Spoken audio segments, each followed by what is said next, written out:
All right, guys.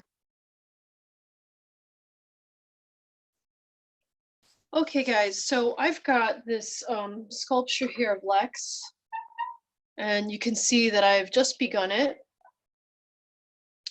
I apologize because I don't think that the other video has posted yet that will show you how I made this.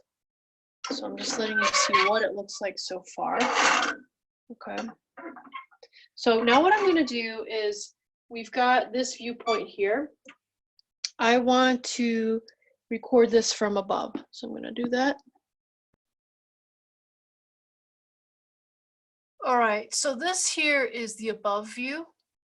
So just check this out. You're going to see where these outermost points of the body are. And this is just the beginning, okay? This is just the block-in. Let me put a piece of toothpick here too, okay.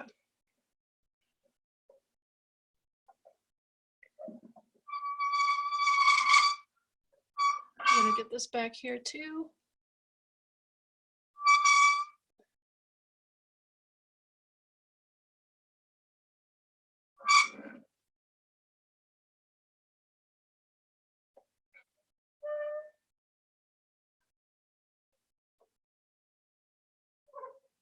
Okay, so notice that up here, I still don't have the shapes yet, but I've started to, of where the trapezius is, but I have started to shape the Cupid's bow. You see how it's like a Cupid's bow for the clavicles? All right, you can see that here it's the outermost point, but actually, if you look at the above view of Lex, this side's going to be protruding more. So you got to be sure to get the right parts coming out. All right, so you have to have the right relationship. Okay, where that's coming out more. So you're going to really have to look from above. Look from above and start getting, you know, like the shape of the brow here. You just block it in like that. You know, just start forming it. And you'll see that it moves back.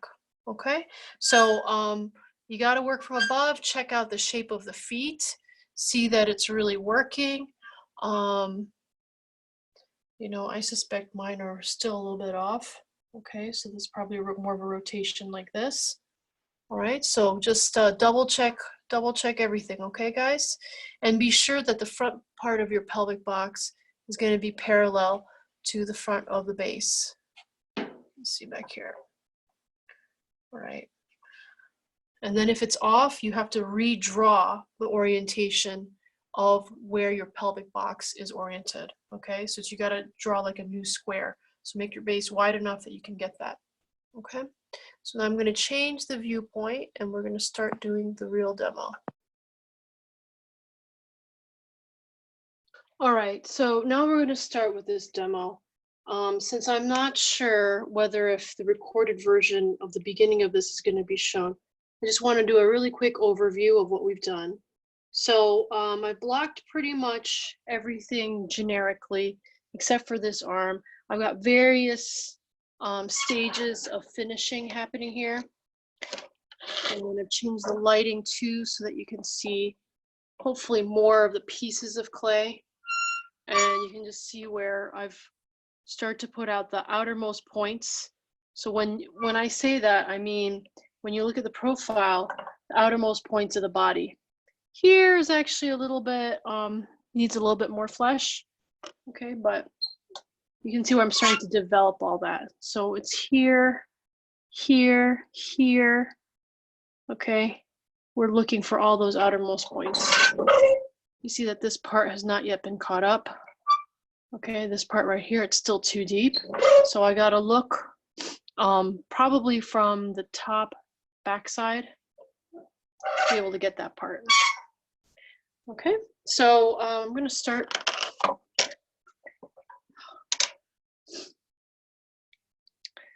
All right, so I'm looking at this figure And I'm seeing that this arm is really far behind. So we're gonna get this biceps brachii muscle here. There are two lobes, short and long heads. And I can see on the model that there's some highlights there. So I know that that part is protruding out. Then I'm gonna get some of the triceps muscle, which is gonna be here.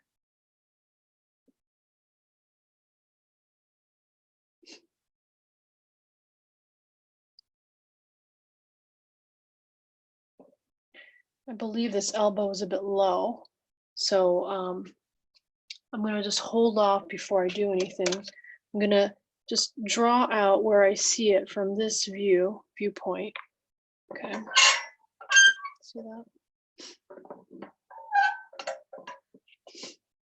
And then I'm gonna start making some of the forearm muscles. So here we've got this part overlapping. Now it's like a spiral here because the radius is crossing over the ulna at this point. And right here at the wrist, you're going to get something like a flattened rectangle. So flattest here and then widest there. So if you just keep that in mind, that'll help you out a lot. So I'm gonna rotate a little bit of it, just a bit like that. Actually like this, okay?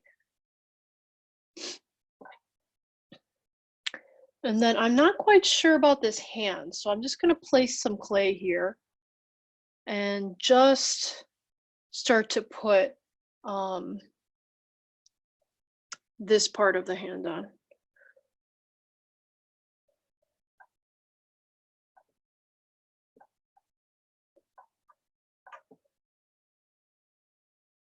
Okay. Oh, it looks all mushy right now. So in order to make this look more articulated, I'm gonna do this. And this will help me understand where things are. And then when it comes to the bone here, you can even draw where the bone exists there. If you want to go super marking stuff out, you can go right there where the head of that bone is. And then that'll help you think spatially about where that exists. Okay. All right, so I'm gonna keep going. Trying to get the line quality. There's a negative space right here that is looking still quite far away from what it should be. So I'm going to put some of these muscles here.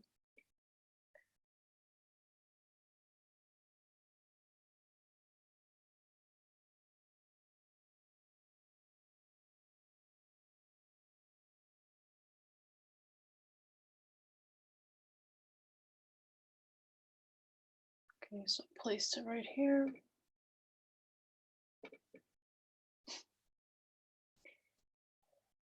Now the thing is that there's a relationship here. So this is going to go diagonally in. Okay. All right, so I'm just going to start doing little things to try to get these overall proportions to work. I'm seeing that because there are no ears on this, I'm just going to very, very quickly stick some ears on here, and it'll help me see the width of our model's head a little bit better. I can always change it. I just want to get some width here so I can really see this shape. And now what I'm seeing is that this part of the shoulders is looking too high, right? It's looking too high here. So I'm gonna, I actually started to prep cutting that area. I double checked the height of the sternal notch, okay, right here, right at the top of the center of the torso. And I saw that from the sternal notch going across to this end of the shoulder, the very end where the angle change occurs, not the clavicle. I just went just down here because it's a little bit easier for me to find visually. I found that this needed to come down a bit more. So I double checked everything. I drew lines like this. I didn't draw all the way through, all right? And then I double checked with the reference photo to see that it really worked. See here, I drew here, and it turned out that this was actually fine. It's really right here where the angle change needs to occur.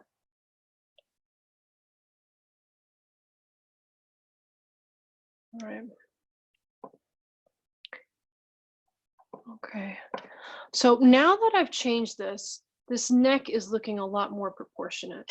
Okay, you can see, but you can see here where the shoulder is starting to look poofy. So I'm going to cut it there. So first you draw and you double check the actual angle there. That is correct. I'm going to cut it there. And then you're going to notice that there's another angle change that occurs around here. So I'm going to get that next.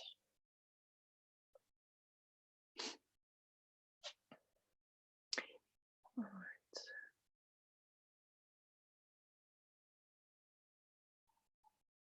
Okay. So right now what I'm doing is I'm looking at this central section here and dividing it in half. I'm looking at this section right now and then comparing that section to that section widthwise. I'm just double checking that everything is looking okay. Now in this case, I'm actually squinting one of my eyes, closing one eye, and looking at just the photo and then just the sculpture with one eye at a time. Okay, and I'm seeing that this part of the deltoid could move out some more.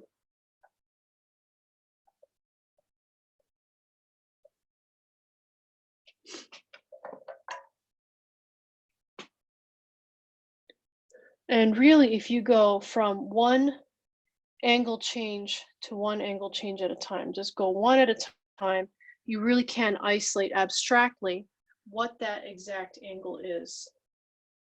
So what a lot of people do is they confuse one form with another form with another form.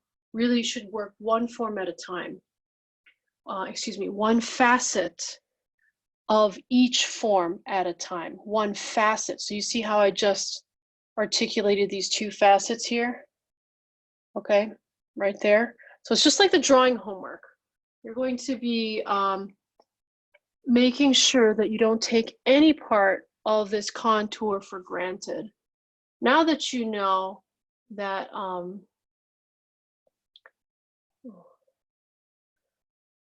this comes out a bit more. Now that you know that the every single plane change is actually telling you where a transition is occurring from a different type of material and it's transitioned into another material, you're realizing now that you can have indications of bone, you can have indications of tendon, fascia, you can have indications of, what do you call it? Fat, all right? Contraction and relaxation of muscles. I mean, there's a whole world of stuff that you need to familiarize yourself with. And the only way to do that is to, first of all, you get the major proportions and the major placements. And then afterwards, you start to hone in on the details. Okay. Getting that arm a bit more. Oh.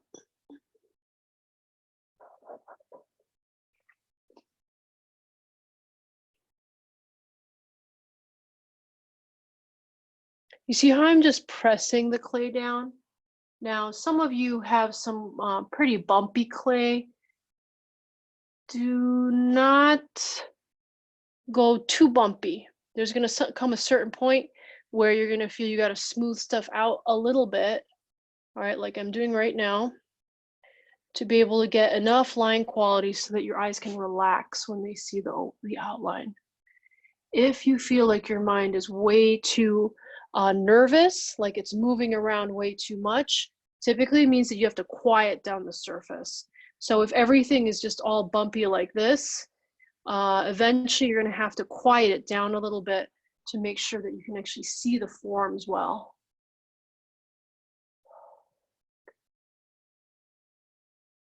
All right, so now I'm just looking at this internal part of the torso, changing its line quality.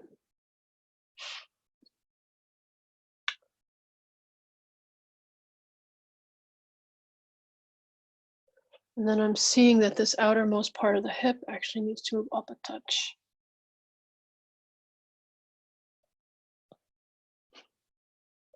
It's a little hard because the fingers are obscuring this area. Some of you will have, let's say, armature wire here. Go ahead and bend it and insert it into the side of the body. Myself, I just decided to leave it like this.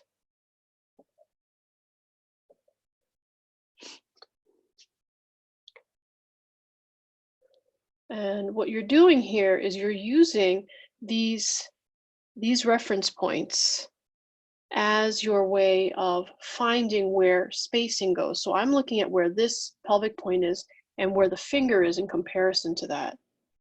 And that's how you can get a consistent idea of proportions and placement. That's why we have these coordinate points in space, is to make everything very easy so that you can get your proportions, your placement working. All right, so let's take a look. So my eye is just kind of running over this. I'm going to start defining a bit more of this arm as well, now that we've done a little bit of the other arm. Still feel like it looks a tad scrawny. Trying to figure out why.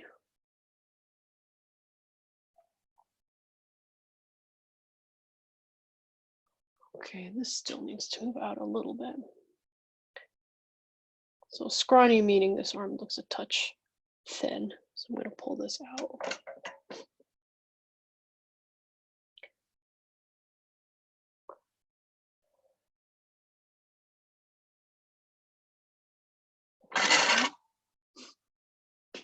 Okay, now I'm gonna take a look at this part here.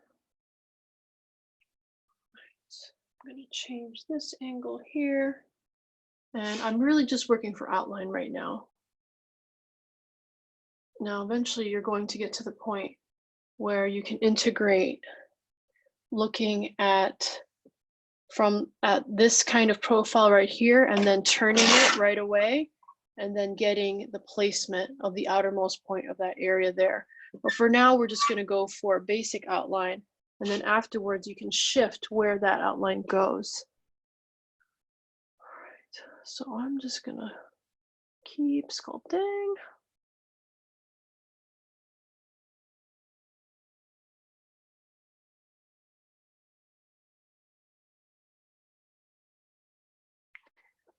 So I'm saying that this is cool. Needs to come out a touch more.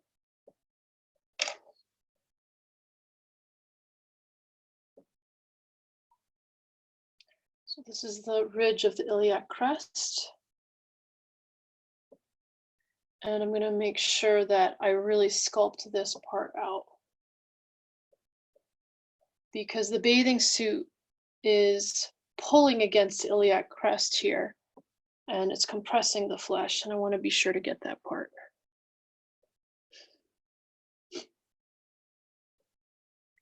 Here you can see too where the rectus femoris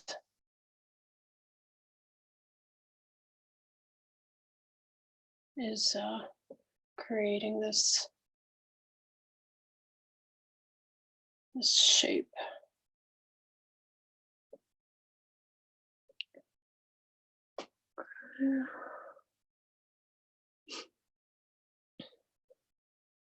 Actually, come to think about it, this could be the edge of the rectus femoris or the tensor fascia lata.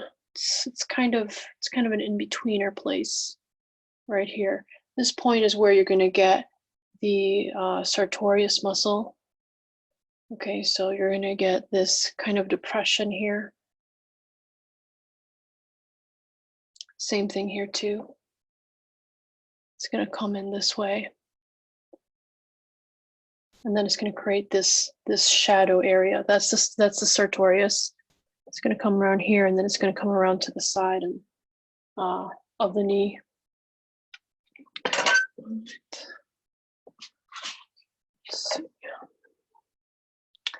So let's see what's else. This thigh needs to come out more.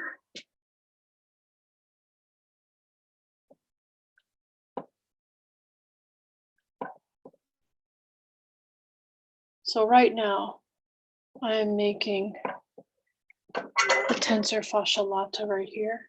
It's a muscle, connects to the fascia lata, right?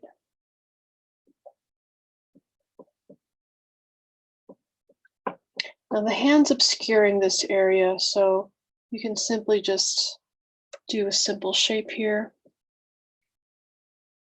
Just make sure it doesn't look like a big old bump. Right, that makes no sense. Okay.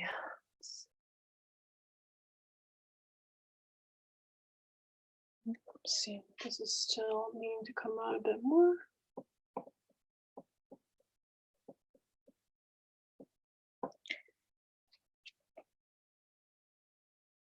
And then we're going to look at this side of the leg and start putting these forms in.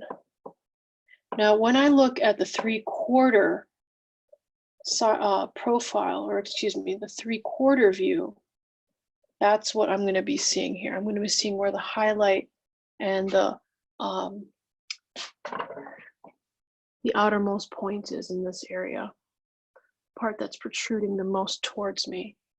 So you can tell because of the highlight. So there's a highlight right here.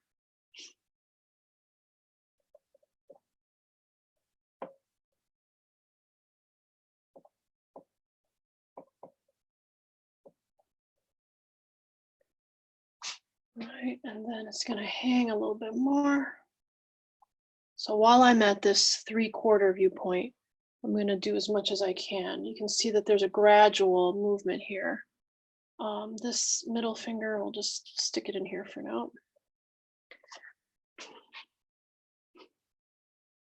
Right. Okay, so let's look at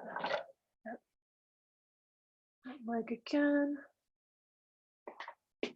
Okay, I'm seeing the outermost point right here.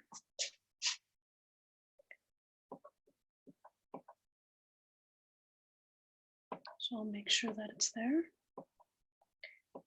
Now, the tricky part about highlights is that they don't always mean that they're exactly the highest point. It's from that angle. So it can be a bit tricky. You have to keep turning your sculpture and keep looking at it from every angle. The thing about thinking three-dimensionally is that you are literally taking all kinds of information and you are holding it in suspension. You are putting down what you can, but you are also keeping in mind that that it may not be in the right spot. Yes, I know, it's not easy. It's not an easy thing, not at all. But if you can train yourself to think and to see and to analyze in this way, and instead of making rigid judgments and then just going forward, right? If you can hold your judgments and hold your mind enough, I mean, let it go when you're taking a break, right? Or working on something else. But if you can suspend your judgment and not let your mind rigidify and say, oh, this is done, then you will be able to get some amazing work. And I hate to say it, it's a great life skill, because really, life is quite complicated. And the sooner you can learn this skill of holding information, checking it, double checking, triple checking, always remembering that any point could change at any time. If you can maintain that as a lifestyle habit, then you can continually grow. You can grow and grow and grow and learn and learn and learn with a lot less trouble than people who just allow their minds to rigidify. So that's what happens if you judge too much and let those neurons become habitual. They will continue to grow, and those neurons will actually get thicker and thicker and thicker. Whatever the memory it may be and whatever information it may be, those neurons will want to grow and grow and grow. They don't care if it's the truth or not. They just want to keep growing because it's easier. It's a lot easier to judge, to have habits, and to not grow. And it's pretty amazing that is what is easier for the body to do. Okay, so I'm looking at this from the back now. So you should have your photos up and you should be looking at all these viewpoints with me. So I'm looking at it from the back and I'm seeing that this part here, as you can see, I'm looking right here, all right? So I'm looking at these shapes here. I'm going to put a little bit more of the glutes here so we can finish them off. And I'm going to draw where I see this bathing suit. Not convinced.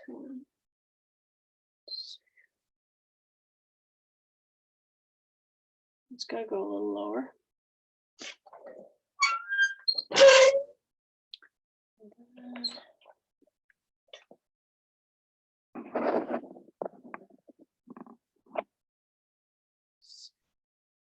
Sorry, I gotta move this to be able to see the back view.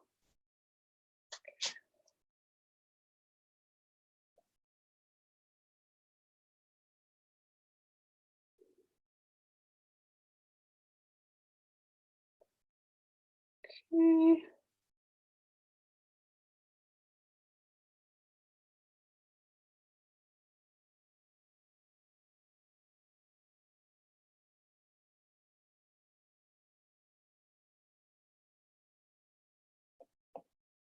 All right, so this is what I've got.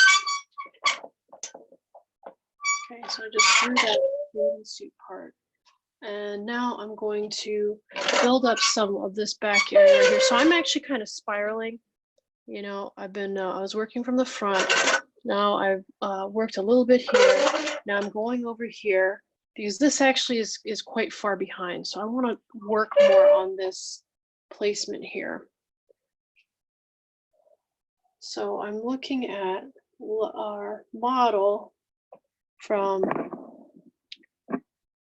this area right here and finding that the angle of this scapula needs to move in quite a dramatic angle. And also that it's deeper than the other scapula. So I want to be sure to get that.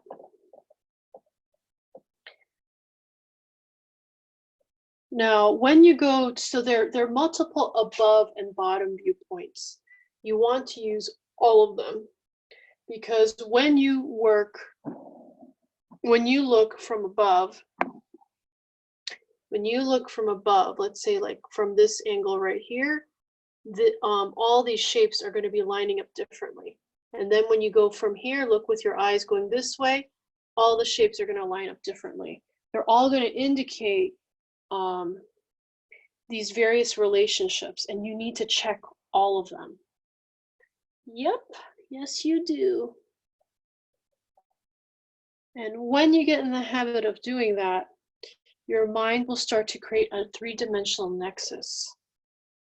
And the issue with a lot of 2D artists is they're not able to think three-dimensionally. And so their paintings will have a tendency to seem like they indicate form, but they actually fall flat. And I see it all the time. I hate to say it. It's so common. It can be frustrating sometimes to see, because you can see people who are incredible, and yet their three-dimensional take on the world is pretty off. Okay, so I'm going to start filling this area in. And what I'm going to do so it doesn't get lost is I'm going to draw lines through here. And I'm just going to fill this baby in. It's just like a big old gap. There we go.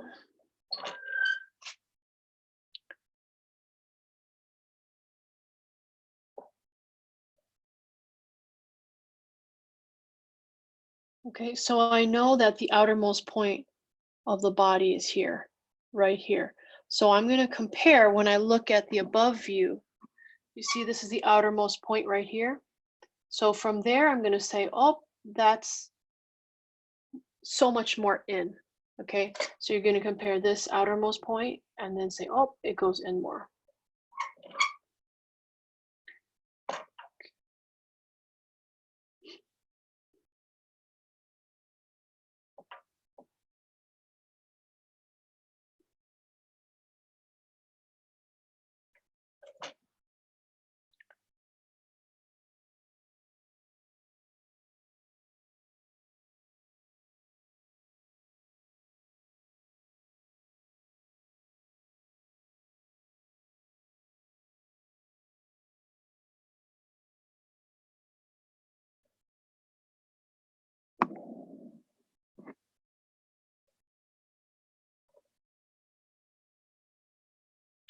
So I've started to sculpt some of the glutes, and now I'm just making this area here. We are going to do the bathing suit, so you don't have to worry about getting the perfect anatomy here underneath that.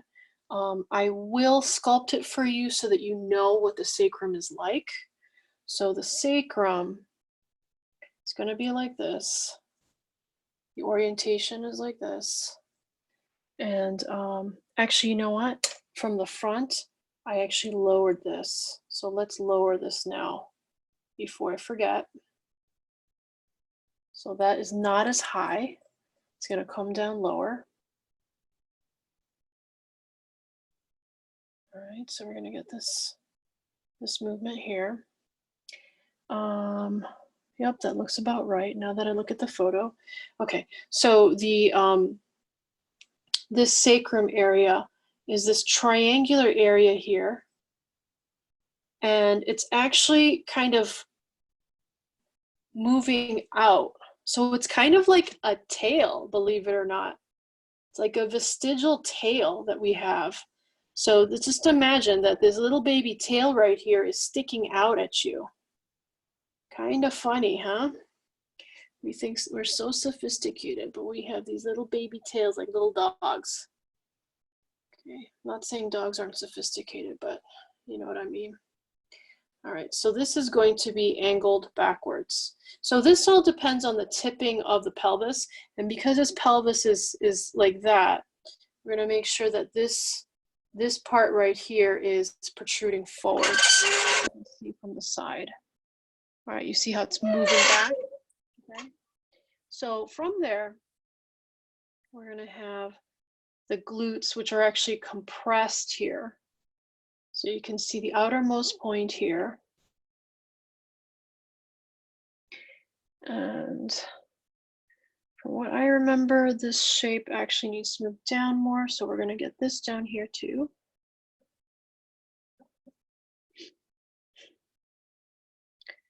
And then here we're going to have the compressed shape of this glute gluteus maximus muscle here. Okay. I'm going to get some of this flesh in here. It's actually deeper inside. Okay, deeper inside the sculpture. I'm going to get that in there. And then now I'm going to start forming some of this form as well, because it's poofing out a little bit as the bathing suit pushes it up.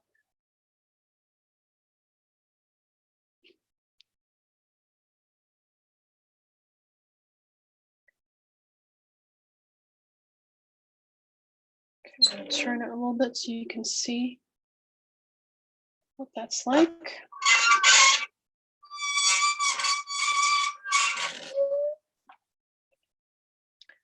All right, so we're going to get this.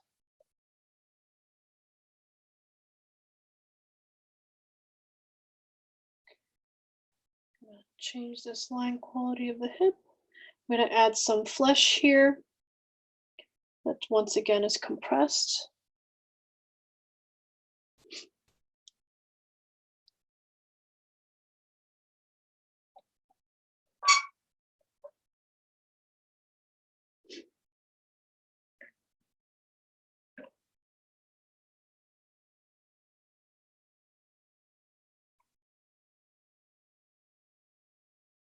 Okay, because this sacrum pulls back, right? The meeting between the gluteus, two sides of the gluteus maximus muscles, right? They're going to meet at a certain point. I'm gonna have it because there's compression here. Okay, this leg is pushing against this right here, so this part is gonna move over a little bit.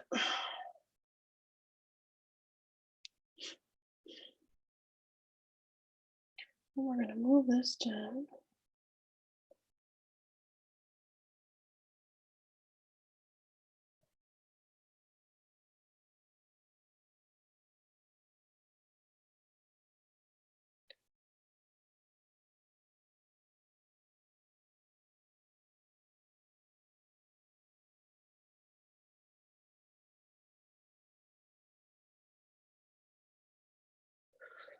Okay, so we have that there. And because of gravity, we're going to have the line quality drop a little bit. You see this angle change? This angle change here, it's a little bit more vertical. That's because of gravity. We're going to just drop that a little bit. Okay, remember that the fat, areas of fat are more like watery or oil, right? So it's liquid, semi-liquids. It's a semi-liquid in the where the fat cells are. So, okay. Well enough. Now I'm going to look to the side here, and I'm going to see what this form is like, because it definitely looks off. Okay, you see how short this is right here? Too short. So I'm going to fix that.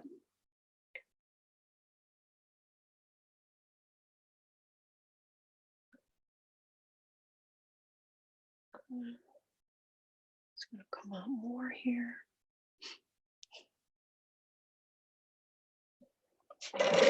See, that comes out more.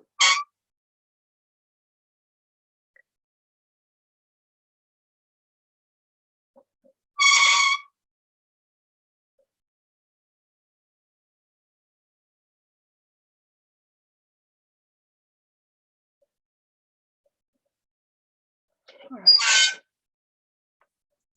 So now we've got this area here.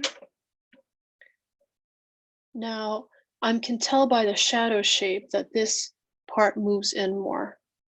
So I'm pushing that in some more, and I'm letting the flesh of the glutes come out more here. Just get pressed in more here, which is going to make it look like it's poofing out more. Okay, so that.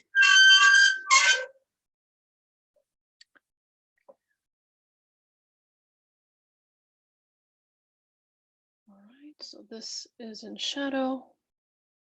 We're going to get this in more here.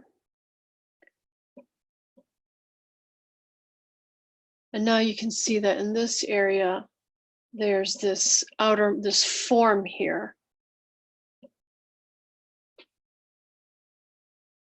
So if we were to draw this, it'd be like this, like that. Okay. And that's where you're seeing the head of the great trochanter. Yep, the femur bone. So now I can see that this shape moves a little bit like this. You can tell by the shadow indicated here. Now I'm going to just complete this form. It's a little bit pointier. You tell by the highlight here that it's protruding out. So it's a harder area. Remember, it's the great trochanter is a subcutaneous area. So it's going to be a lot harder. Okay, so that's bone there. Let's see. So we've got the viewpoint from above, and I'm seeing that here this area does not have like such a big gap. So I'm going to start filling that area.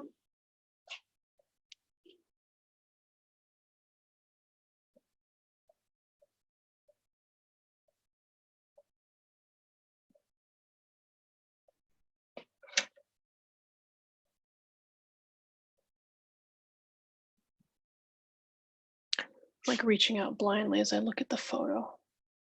Okay, so it's going to come in like this.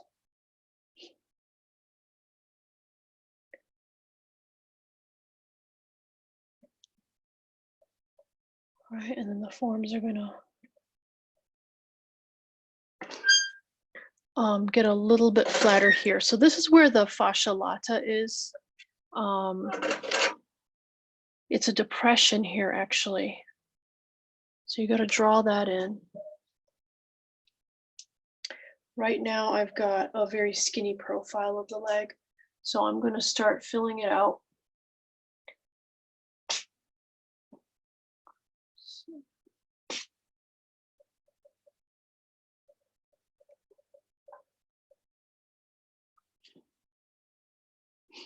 Let me finish this part.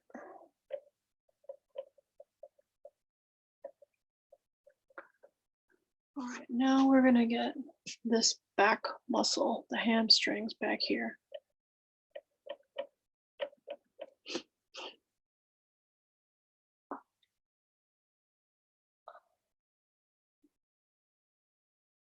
So the muscle here is the biceps femoris, okay? So of the femur, so you can see moves back, right?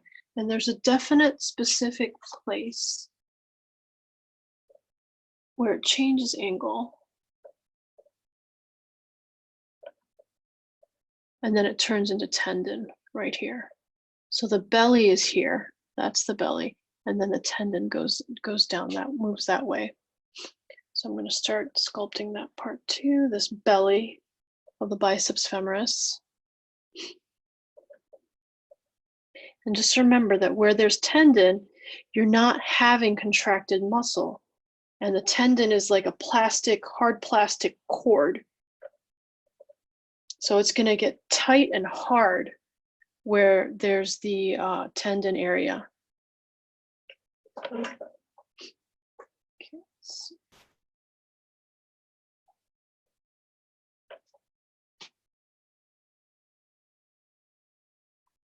Still feeling like these glutes need to move out some more. To come out here. And here. Okay. So.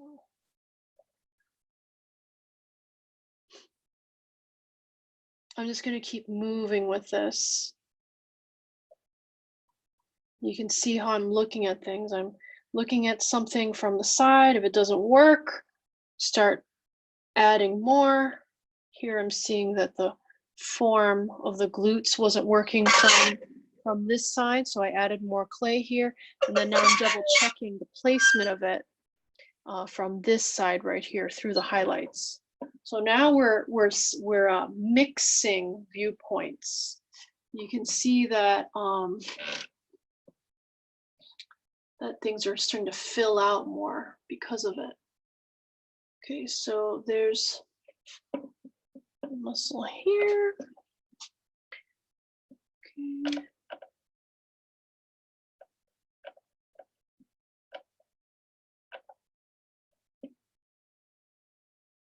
Right. Let me get this side right here.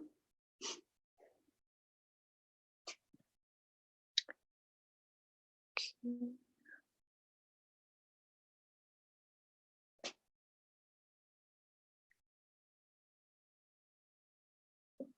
Yep, so now I'm gonna get more of this shape of the knee.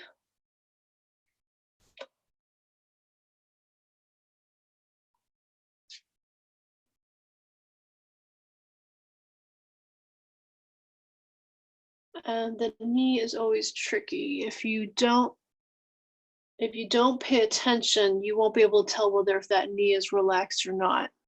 And in our model, it's actually quite relaxed. How can you tell? All right, I'll show you. So the patella here, right, the patella in this area right here is down quite low. If his leg muscles were contracted, you would see a very sharp tightening up here, but it's actually hanging down. So that's how you can tell. It's hanging down here and the patella is dropped, meaning that the muscles, once again, are not tense. They're moderately tense, but they're not tense enough to absolutely pull that patella up. Okay, so it's gonna take time for you to understand where and when contraction occurs in the body. It really just takes a lot of experience. It's doable, right? But if you have patience, you can really get it. So just be patient. It takes time. These things do not happen in just like 2 seconds. Okay, we wish it would. And maybe you can give yourself the false illusion that you can move really fast, but reality is some things you just need to take the time to study properly. If you do a proper study and you take that extra time, what I find is that afterwards I can work exponentially faster. You know, like something that could have taken me six months, you know, a year, 2, 3 years to work on because it was the first time, afterwards could take me as little as 9 days. So it really is that significant, but you've got to have the patience to really get it and the persistence. You got to be really, really persistent. All right, here we go. This is the back part, upper part of the gastrocnemius muscle. Just moderating this outline a touch. Okay, so there's this area right here of the soleus. I want to be sure I get that.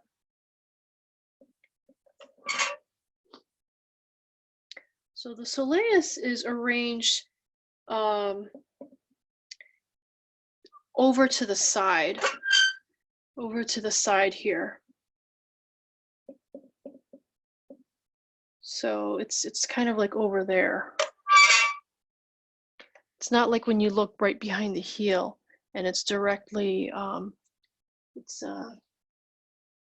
know, directly there. It's actually arranged this way. So now we're going to put the soleus here as well.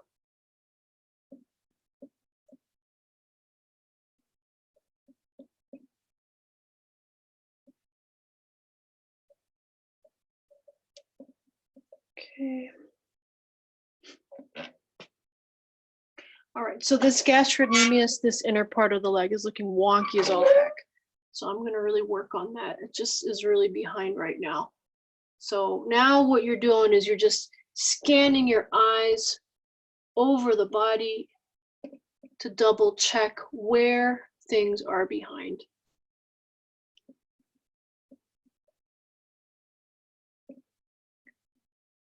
And because you have a lot of your outermost points in the general sense of form, you'll see here that it's more like a triangle.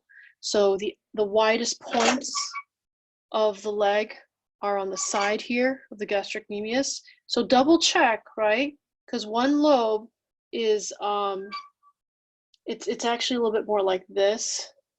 The relationship is such where, here, let me show you on the photo. So you can see here that this part of the gastrocnemius is closer to us than that side. So be sure that that relationship is there.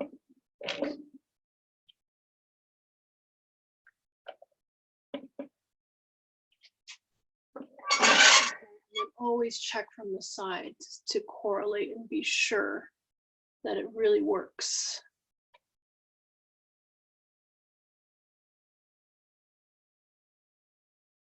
I'm just looking at this heel.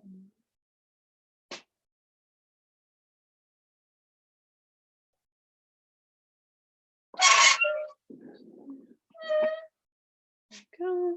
Keep moving.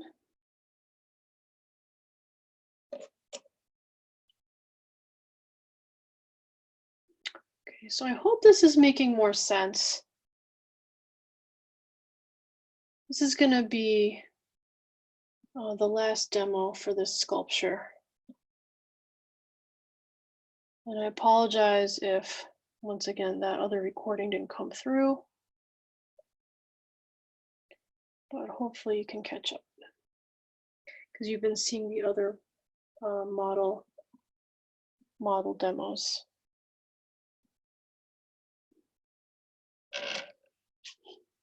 So I'm going to look at it from above.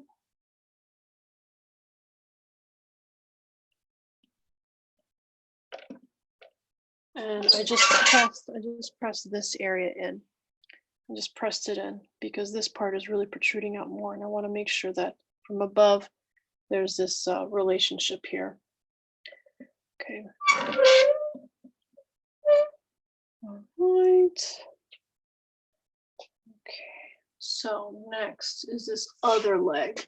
So this leg is looking wonky too. So let's check out the internal shape. You can see that it is quite wonky. Let's get that in. All right. I'm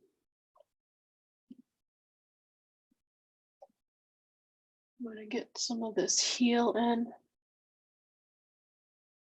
Excuse me, the ankle. All right, the inner part of the ankle is going to be higher than the outer one. Get that clear in your head. Orientation is very important. You're going to get a lot of diagonals. A lot of diagonal relationships going on in the figure. So be sure that you get that.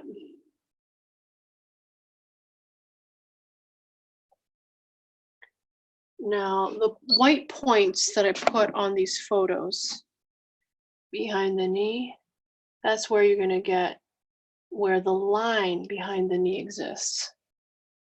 All right, you can see a little bit even here, it's there.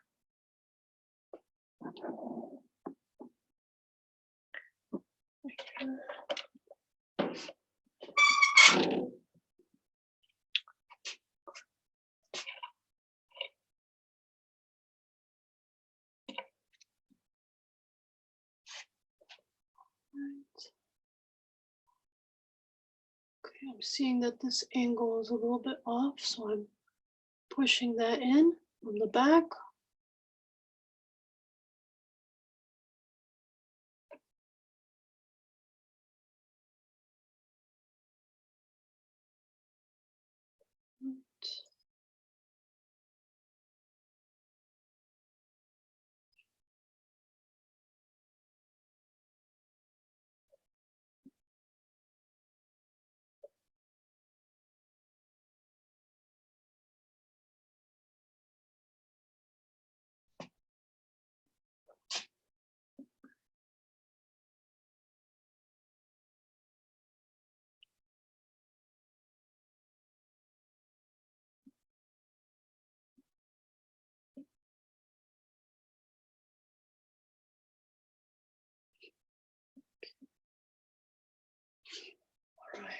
So just making this a little more obvious.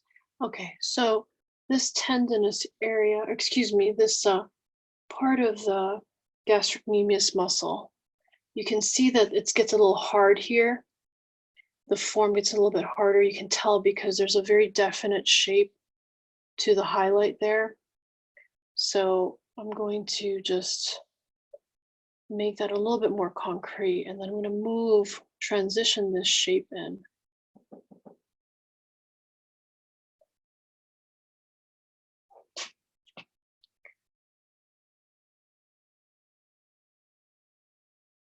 And then from above, I can see that this side of the leg is protruding out more. This one right here, you see that? It's protruding out more. I'm going to double check here to see what the profile is like.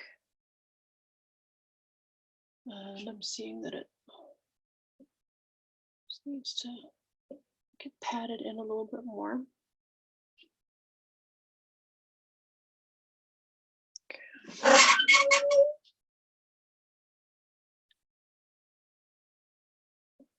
And then I can see from above that this shape here spreads out more.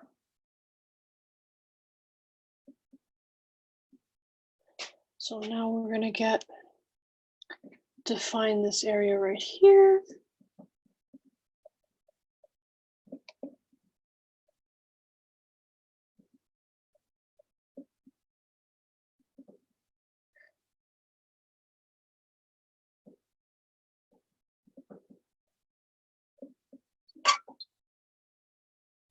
And it's going to get tighter up here. So I'm going to angle it in more, pushing it in that way.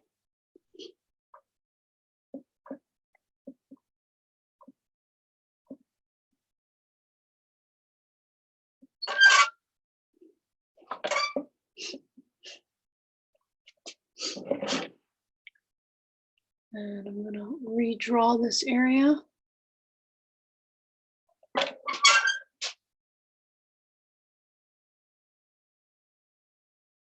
Shape still looks quite generic to me, so I'm going to modify it a bit. And then from above, you can see how this shape gets a little more squarish. So I'm going to go across like this to get that facet of that more squarish area in. And you'll be able to see the highlight of that square area. It's going to be right here, that it's a little more squarish and going across, moving across.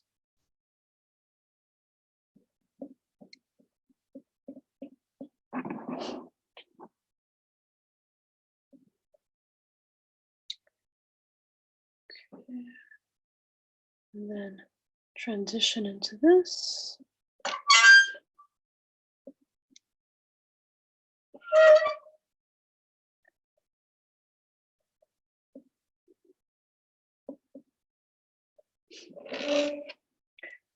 Okay, now, so this area right here, this internal part, whoops, hello. This internal part of the leg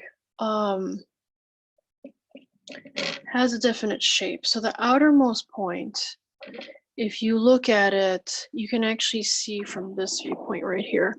If you look from the below viewpoint of this leg area, you'll see the outermost shape. And you'll see that it travels inwards like that. Travels inwards there. Okay, so I'm going to place the clay there.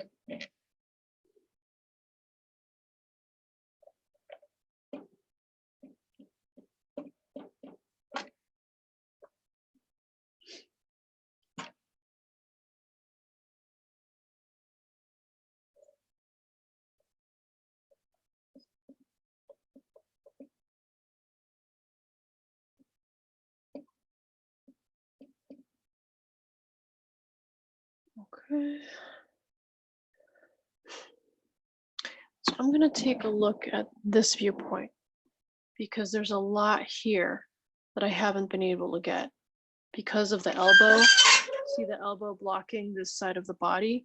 I need to concentrate on that other viewpoint. So I'm going to start working on that.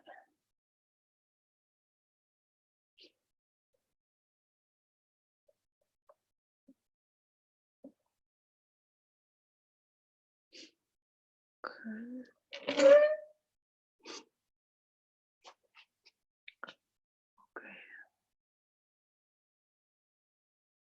So I can see that this needs to be here.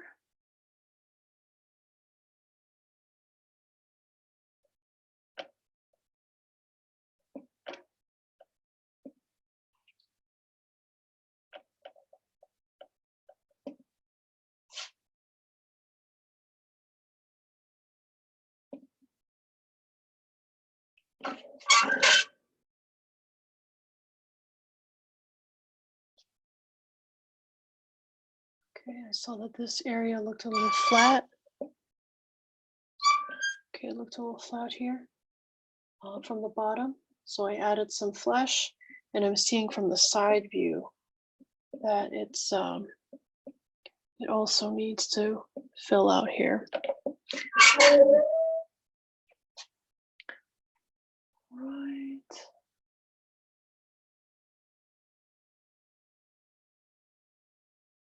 Okay, I'm seeing this area right here filling out more from that 3/4 bottom view. So I'm gonna finish this form off. There are 2 lobes to the gastrocnemius. So be sure you don't do like some big ball.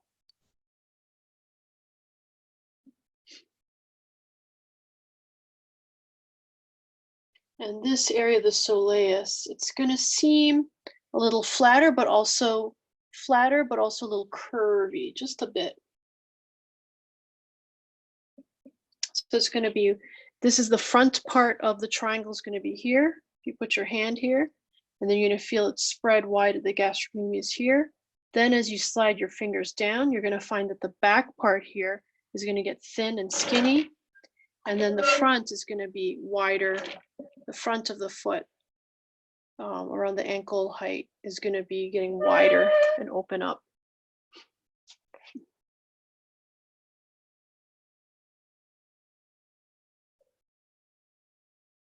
Okay, so definitely this has gotta fill out. So there's compression on this side of the body that I'm putting the clay on. So we gotta indicate that.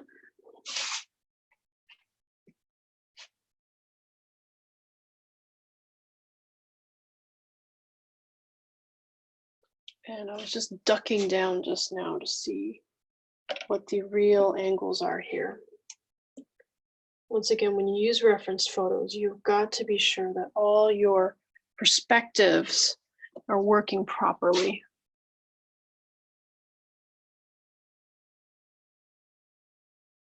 All right, and I can see that this gets pushed in quite a bit. This area here from the bathing suit. Just going to push that in.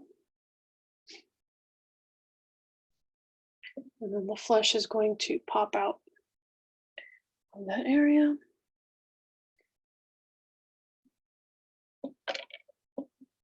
So remember, there's the ridge of the iliac crest that moves up and then forward and down to the next pelvic point. So be sure that you get that this part here is going to be protruding out more than the pelvic points.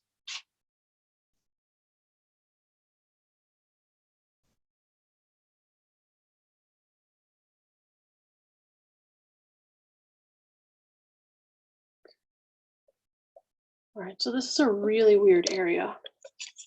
Really hard to get. I'm going to try poking this in a little bit.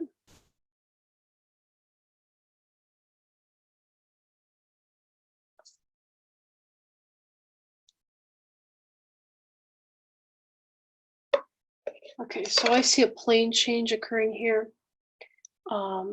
There's a form right here. It's like this, where compression happens. And then here, there's a shadow area. That's where a vertebrae of the spine is, right here. So I just drew it right here, this shape here. So there's compression going on there. You can add a little bit more form there. So I'm going to take this off.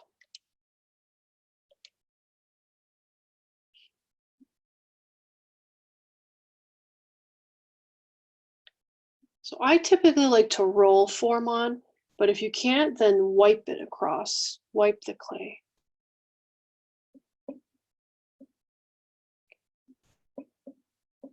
Go. So this is very deep, okay? So I'm gonna look at the profile again from the left side of his body, and I'm gonna see that the angle of this is moving up quite a bit more. So I'm gonna get that. I'm also gonna look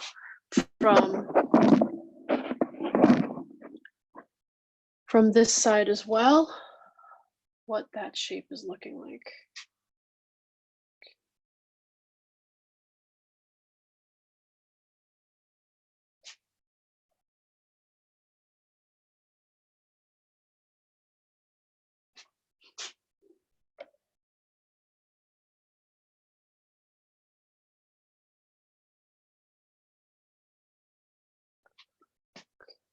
Just once.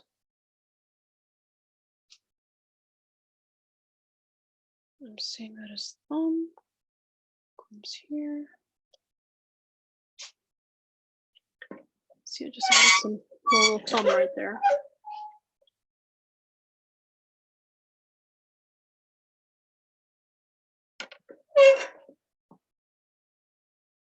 All right, so I'm going to start filling in this area of the side.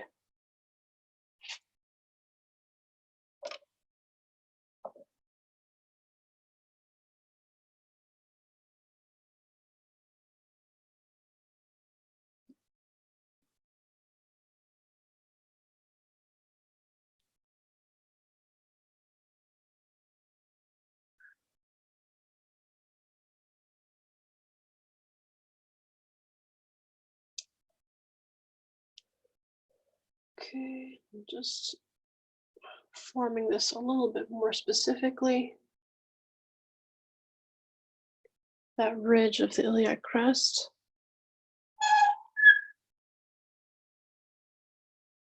You can see right here.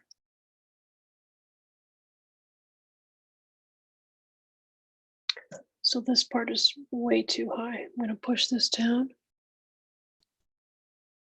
The finger moves up. It's actually way, way too high, all of this. I'm going to pull this down now. There comes a moment of truth when you see everything clearly, but it only happens when you have enough information down. So these fingers need to go way down. You can even draw where they're supposed to be. So this is going to go here. And when you draw on the clay itself, on the body, excuse me, it's a lot easier to just lay shapes down.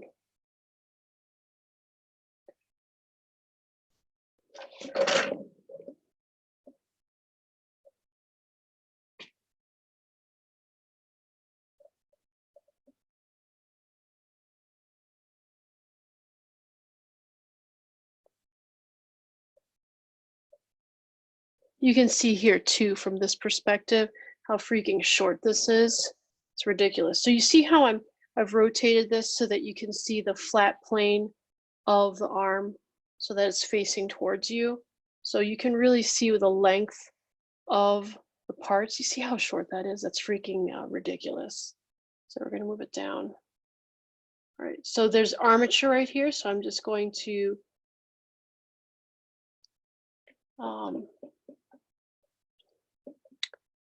I'm going to smooth the area around where I last had it, and then make sure that it's very clear that this is where the bone is.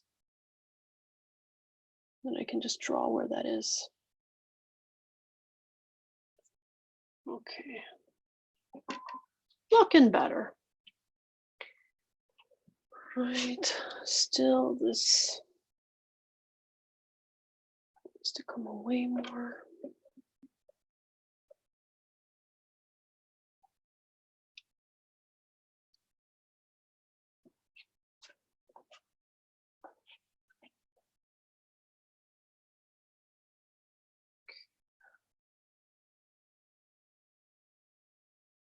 Right. So he's looking like he's getting ginormous female hips, or those announced female type of hips. I'm getting worried here, so I'm going to start modifying some of these forms, because really you're not supposed to have fat pads around here as much as those announced female at birth. So I'm going to start filling this in some more. Seeing a lot of depth discrepancies here. So I'm going to start working on this area too. Oh, I never did the back. Gotta work on the back. I will.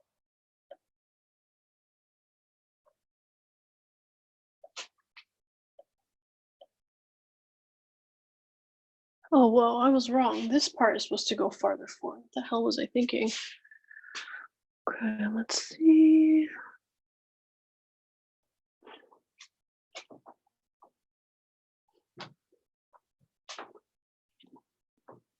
That's the outermost point. So we'll let this go back. This is here. Double check on the side once again if this line quality works. Okay, could come out a touch more. Just barely.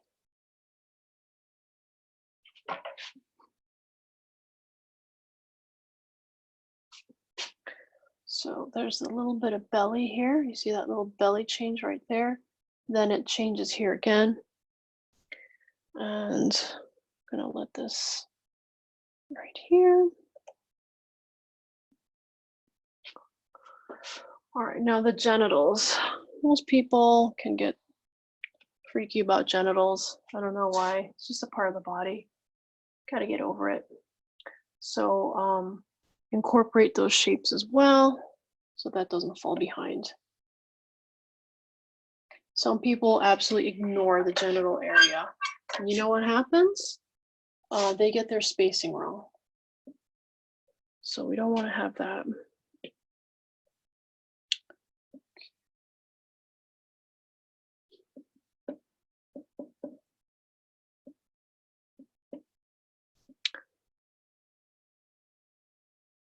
Let me see general movement here. I'm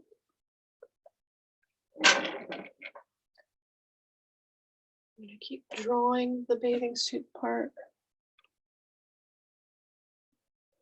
Now look at it from the 3/4 viewpoint.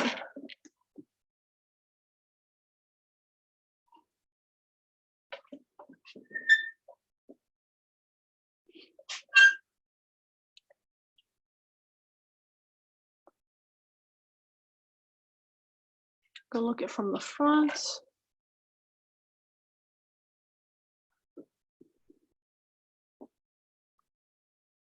Draw it in, draw it in. Okay, I'm going to fill this area a little bit.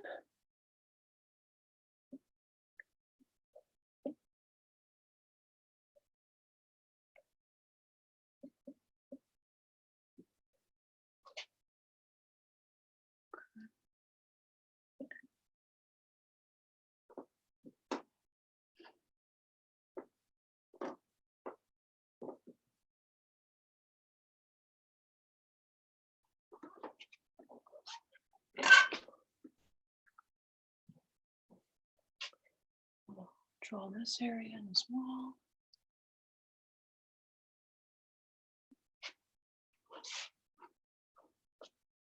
All right, I'm still thinking like he's got some ginormous hips going on here. I got to work on this. Okay, so I'm gonna spray this.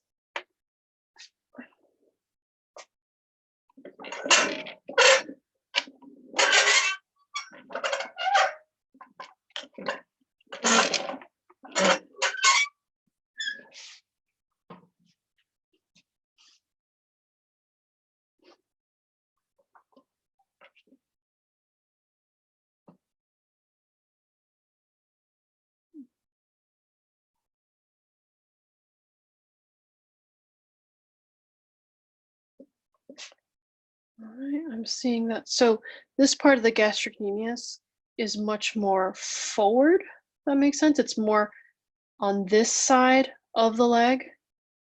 So I'm gonna develop that a bit more.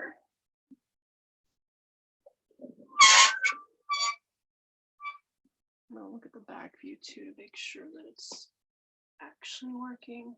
Okay, so there's some space issues going on here, and it's because this needs to get cut in.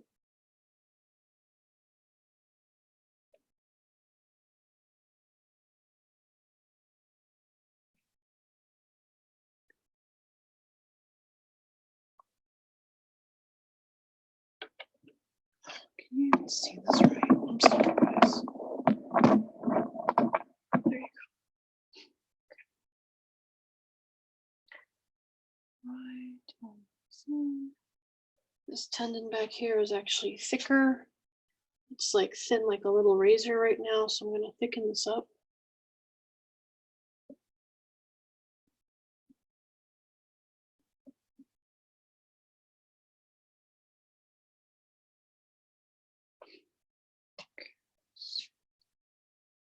Some of this.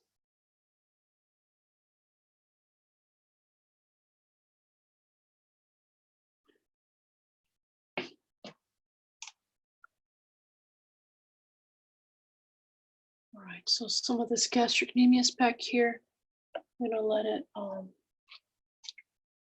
just double check.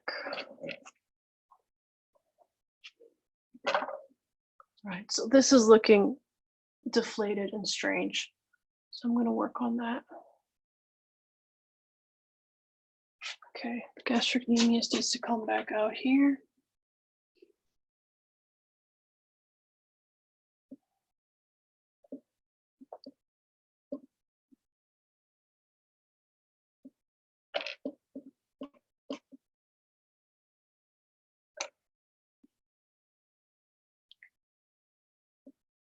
We're gonna make the lobe a little bit more substantial so it doesn't look so scrawny.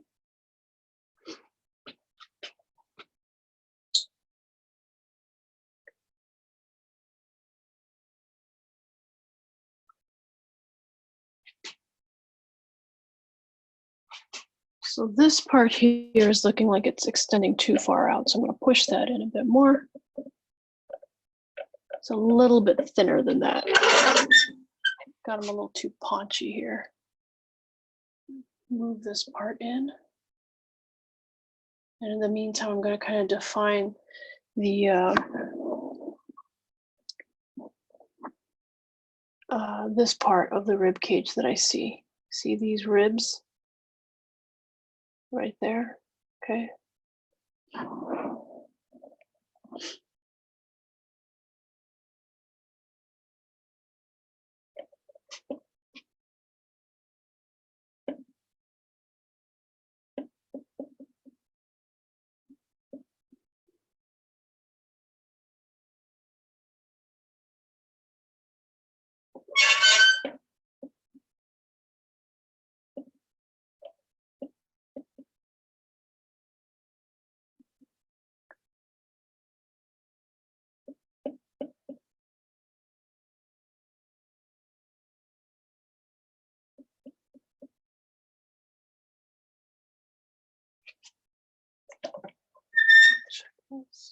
So this looks like it's protruding an enormous amount.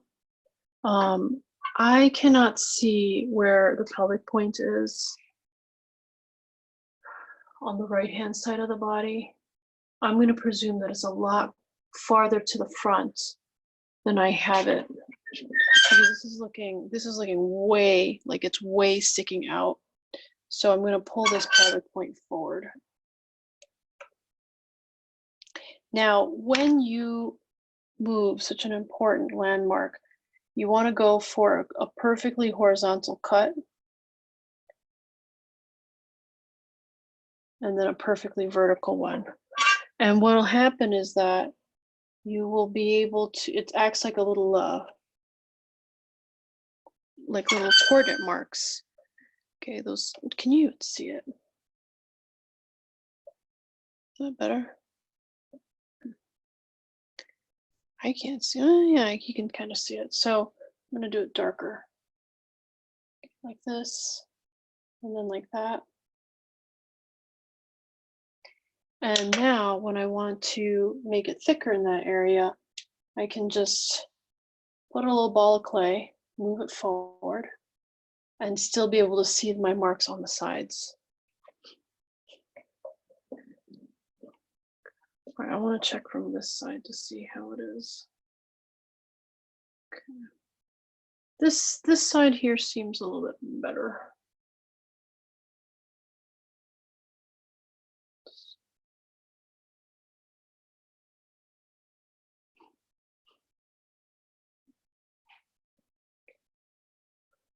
I'm gonna put a little bit more of the shape of the channels here. I'm still developing this profile, trying to figure out if it's working with the depth of the pelvic point. Yeah, this pelvic point needs to move forward as well. So same thing here. So we want to go for parallel, right? Remember that the pelvic box is going to be parallel to the front part of our sculpture base.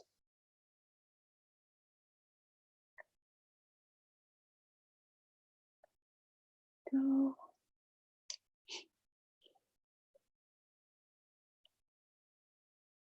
Just a touch more forward. All right, that way the relationship, when you look from above, that way the relationship between these outermost points to that depth are actually working.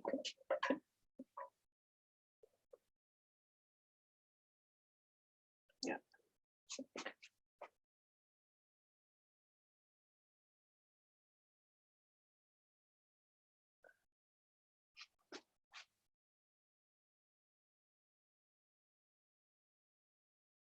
Oh, you know what? Pelvic box of this upper view is actually off. You see how it's angled back more that way? So I gotta rotate him. When I look at him here, gotta make sure it's rotated. This side is rotated back to get that depth correctly. Damn. Who knew it'd have to be so complex? And that's why the feet seemed off. Okay. All making sense now. All right.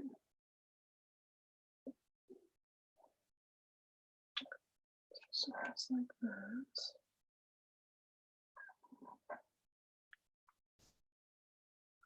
Yeah, that's why, like I said, alignment, man. Alignment does everything.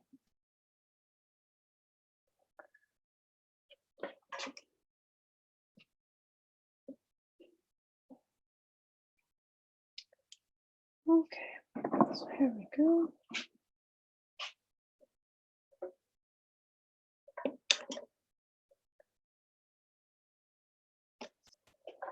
All right, so I'm going to resculpt this area.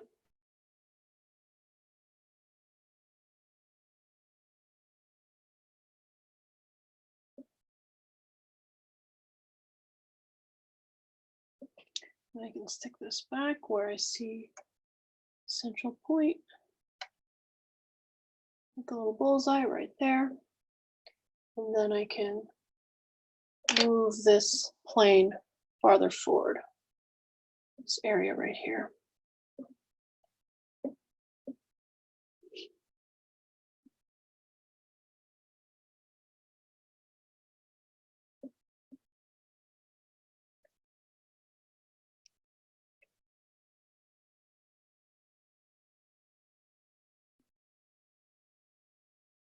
So here we have a form. We'll draw where that is.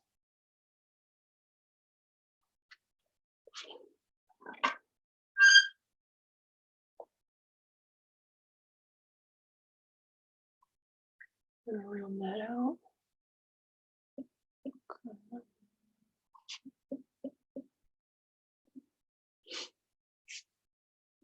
Right.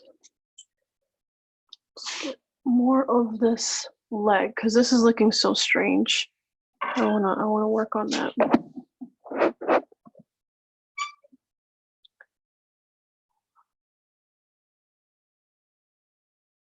So this part has gotten out of control. It's just too far in. So I'm gonna rein that back a bit, push that back.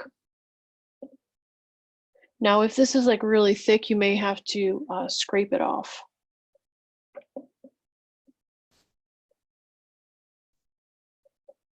Get that back.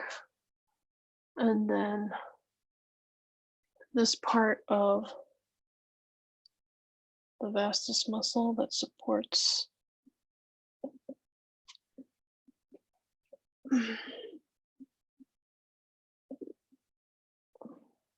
excuse me, what am I saying?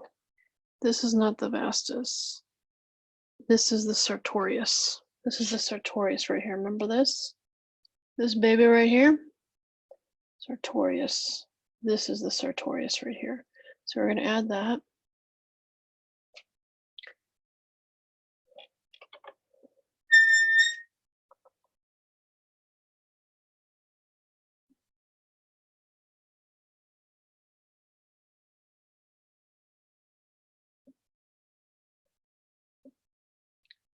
See how that form is right here? It's hanging.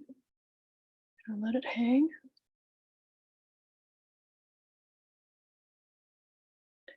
And underneath that, we're going to have another form as it transitions into the gastrocnemius here.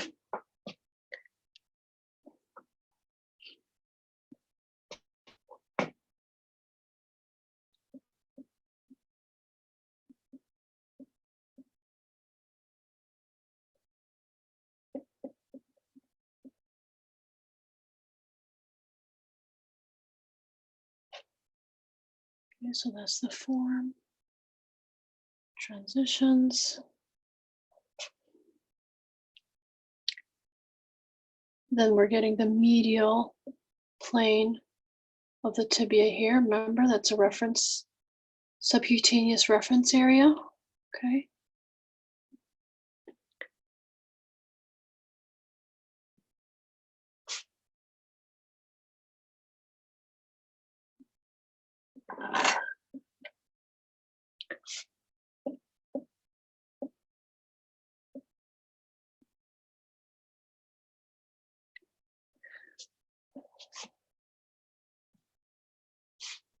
Remember, this part is like, it's like a flat plane here. So feel for it along the inner part of the front shin.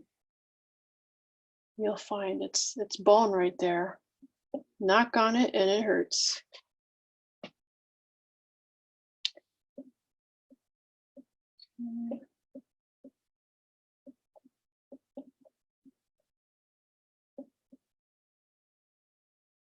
And then I'm going to start to form the bone of the ankle a little bit more. Comes out a bit like this.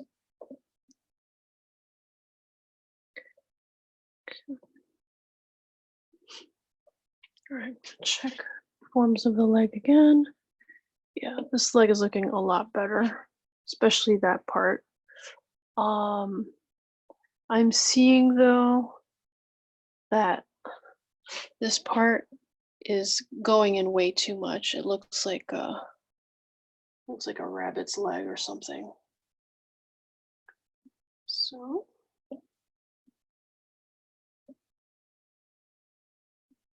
do this. Right, moving this forward, you see it's already making it look a lot better. Looked freaking weird before. So we're getting it to move forward some more. Trying to see if there's a viewpoint that I have here where I can see, yeah, I can see the shape of the front of this better. So I'm looking at the 3/4 viewpoint. All right.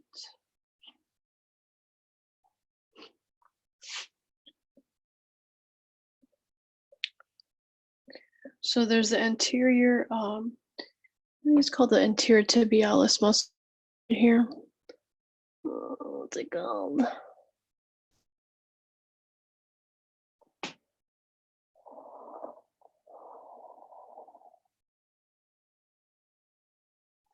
Yeah, I said it backwards, tibialis anterior.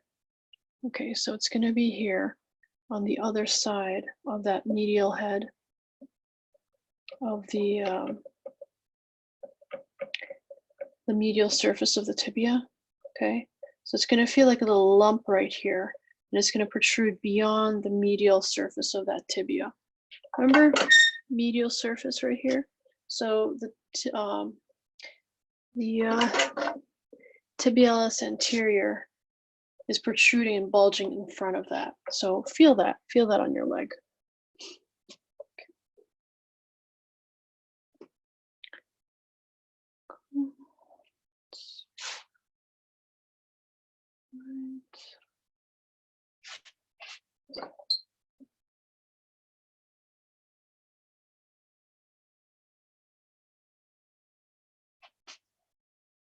All right, there's some wonkiness happening. I'm just trying to make sure I get this right.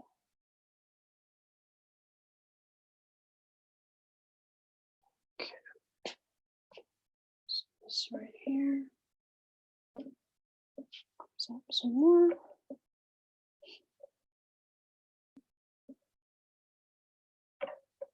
Now this needs to come in more. Hard to say. Where does it go? Needs to come back here. So there's a fat pad at the heel. Be sure that you are aware that here it's actually kind of bubbling up underneath the bone.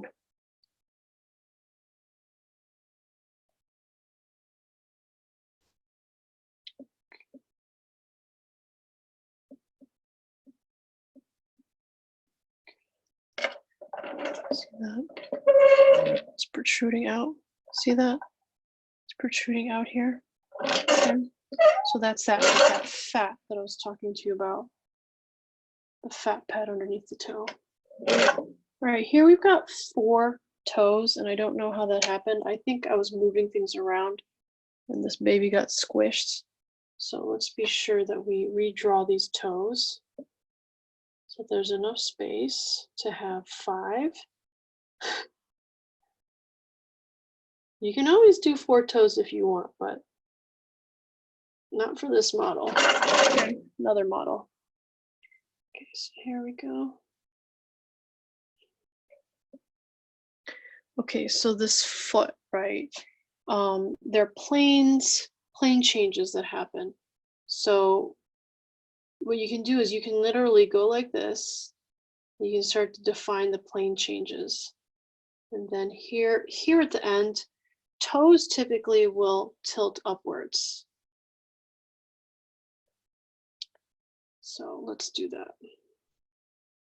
The very tip of the toe is going to point upwards.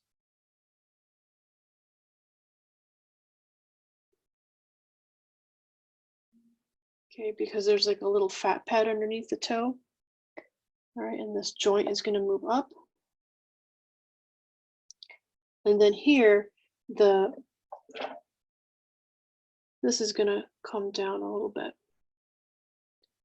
And then stick up again. You don't have to go too crazy with this, but it just gives it more of a sense of volume. And I'm just doing very generic feet right now. Very generic shapes.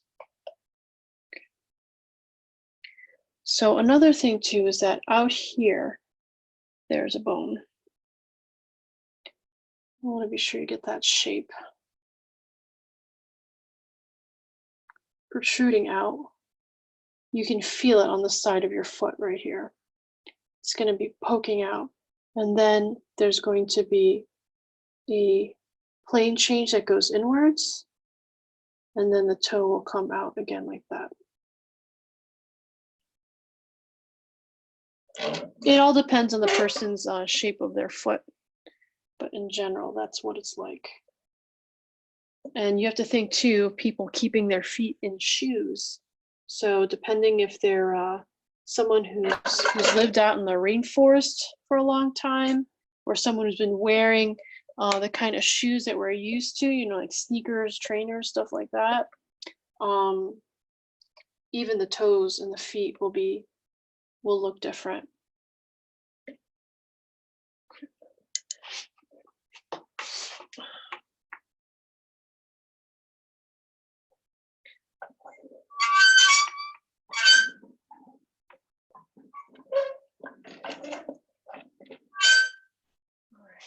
I'm gonna finally do this other arm. I feel like it's just so freaking behind. It's ridiculous. So I told you I was gonna work on it and I didn't. And here we go. So let's get the triceps here. The back of the arm.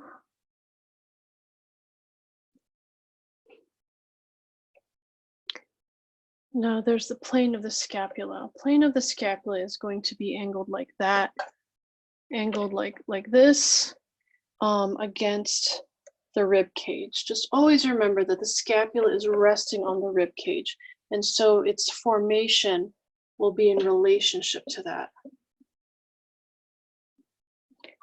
This plane I'm making. Okay. So I'm going to make it move in at that diagonal.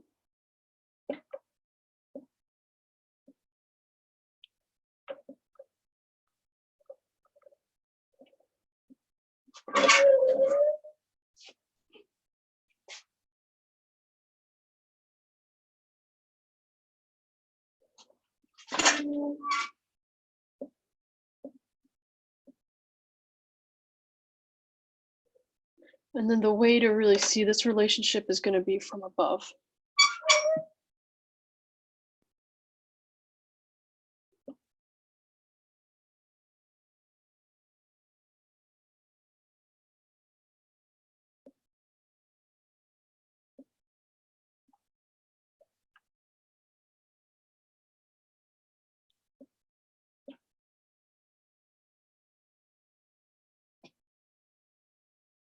Okay, so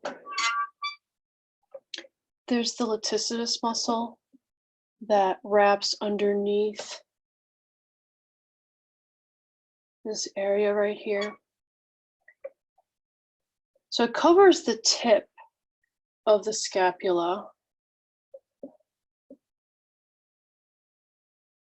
And then it inserts underneath the trapezius. So it's like this.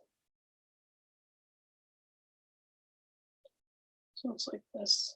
That's the shape of it. And then it wraps around right here.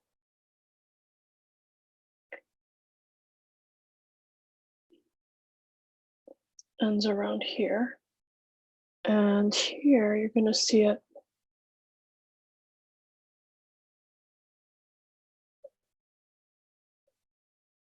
hanging like that because once again, this arm is down, right?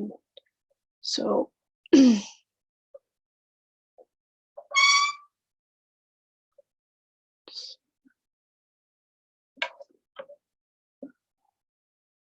then where's the shape here?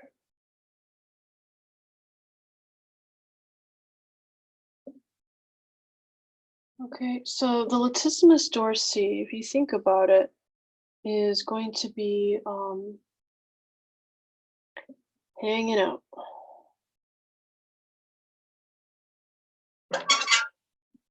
You're going to see some of the shape of it compressing here, right, against the arm.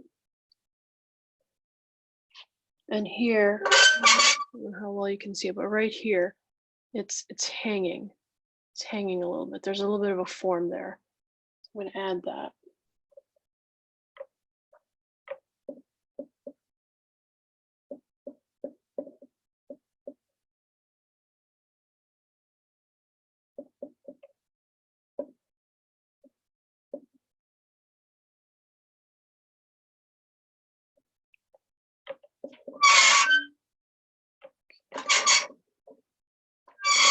Strange area. Okay, so, and then here, you're gonna get the sense of it compressing back because he's bending backwards a bit, right? So there's gonna be a compression of flesh here. It's creating this shape, this light shape here. Okay, so I'm gonna fill this up some more. As you can see, it's like a freaking hollow back. It's ridiculous, it's way too far behind. So I'm gonna fill that in. I'm gonna once again draw this, so this line right here for the back, I'm gonna continue it up so that I remember where things are located. I'm gonna fill this baby up because it's ridiculous. It's just way too deep.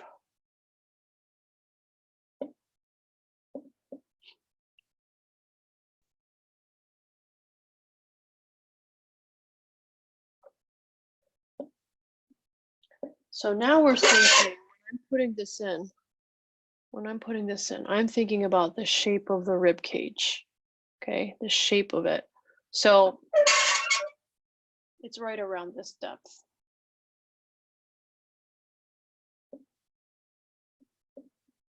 And then there's going to be columns of muscle going along the side of the spine, the vertebrae of the spine. So just remember that they are subcutaneous, and thus they'll be either the deepest shadows of that area or they'll be the greatest highlights. And in this case, they'll be the deepest shadows. So I'm gonna fill this up some more. I'm gonna draw this line here for now to kind of help me remember where everything was right here.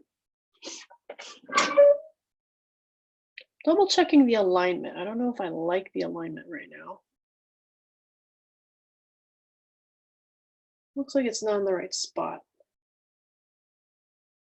And double checking the orientation of the pelvic points.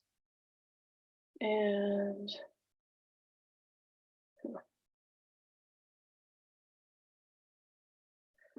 they might be able to move in a little bit. So either way, I'm gonna suspend judgment. I think this might have to move over more, but I'll just wait for a second, but I'll remember that it's there. Okay, now we're gonna do this plane of the scapula. You see this right here? It's gonna create this plane.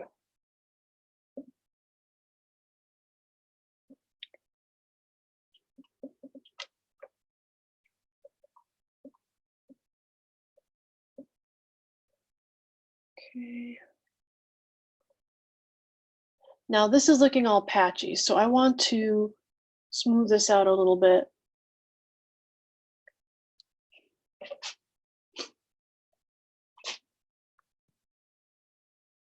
Once again, remembering that the shape of the rib cage is going to be in here.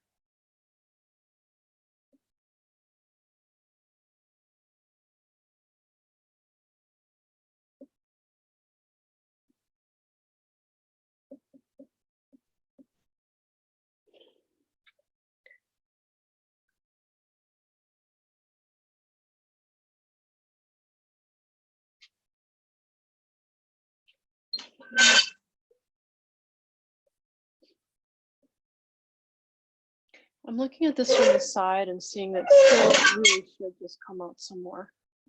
So I'm going to push it out a little more.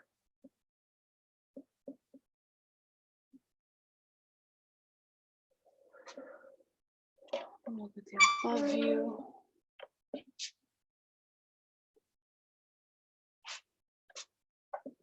And I see that this side is actually supposed to protrude out even more than that side. So I'm going to get that out more. It also makes sense too, because there's more compression here. The flesh is getting crunched in on this side. So in comparison to that, so we got to be sure we get that. So wherever you see compression, think about it, the flesh bubbling out a bit, bubbling out more.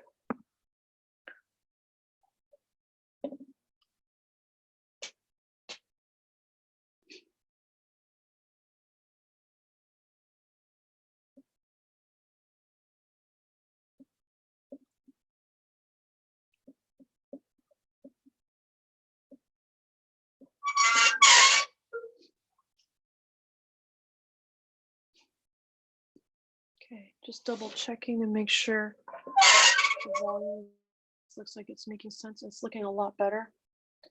It still seems like it could come up more. Looking at the photo, it should come up more here.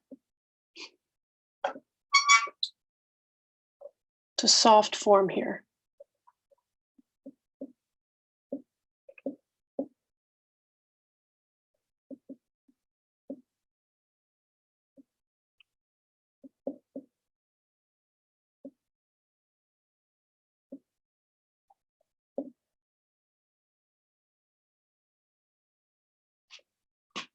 So now that this is filling out much more,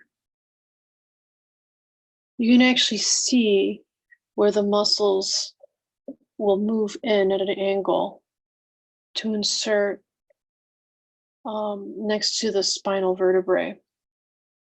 So from the back view, you can see, you see this little shadow right here? That's the insertion of a muscle going into that spine area. So I just put that in a little bit right there. Okay. So double check everything. I'm gonna put in the C7. See that I left that to fall behind. Now, when you do these measurements, try to get get your kind of like ruler or your guide well leveled out, not leaning forward or back, and then you just go straight across with a really straight tool. So there's our C7. Okay, so here you can, this is still, see how this is still like farther in. So we're gonna wait. I'm gonna look at this from above.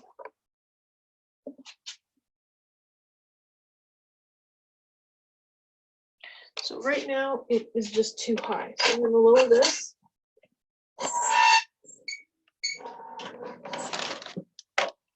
I'm gonna make it like the other. So we're just gonna get the top part of the body right now.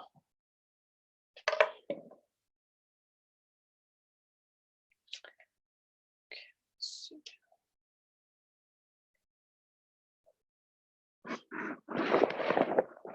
Does it fine?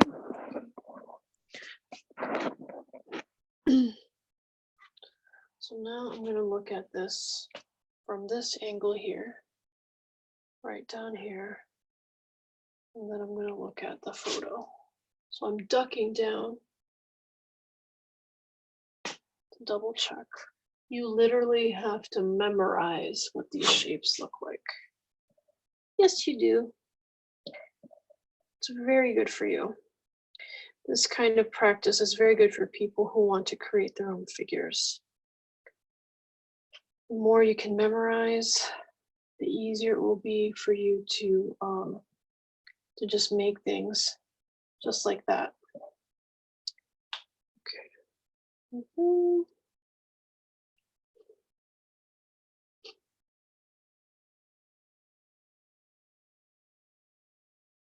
You're going to see that this viewpoint is the one that just makes everything make sense.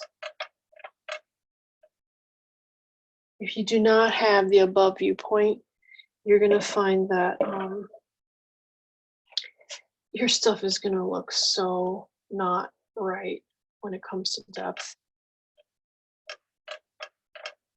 It's like astounding. Whoa, wow, look at that. You can really see this shape.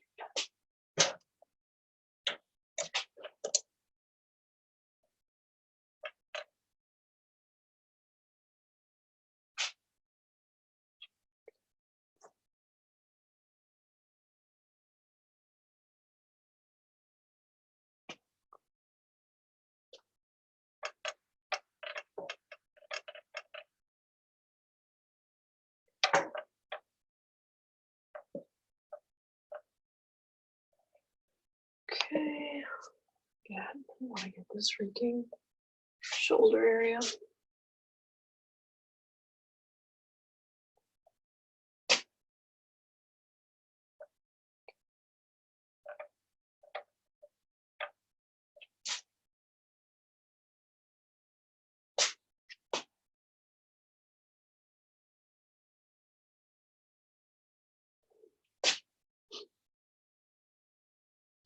So I'm putting this point of the scapula in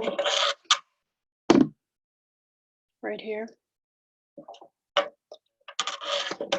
you can see it protruding. And then I'm going to start already sculpting that form because it's quite particular.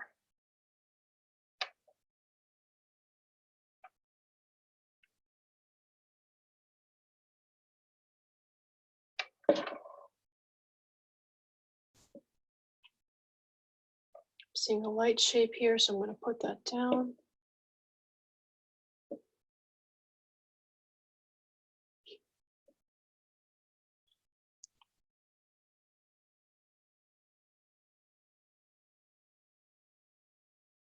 And I'm seeing that the scapula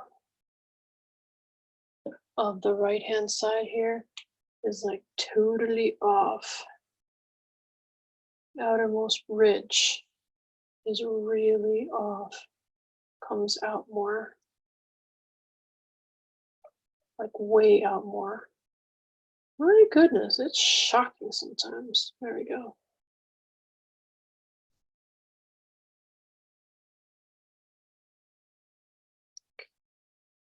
Very good.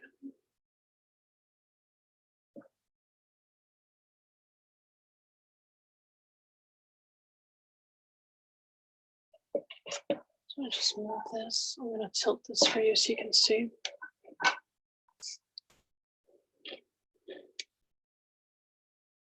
See that?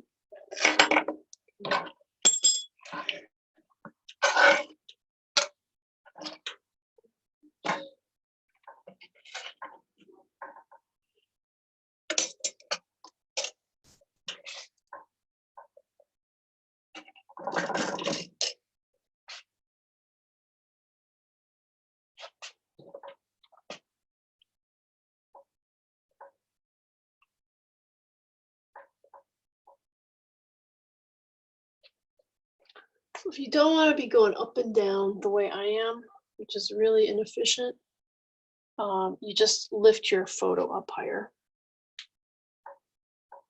Tape it up higher. I'm just being lazy. Okay, so there's a shape here.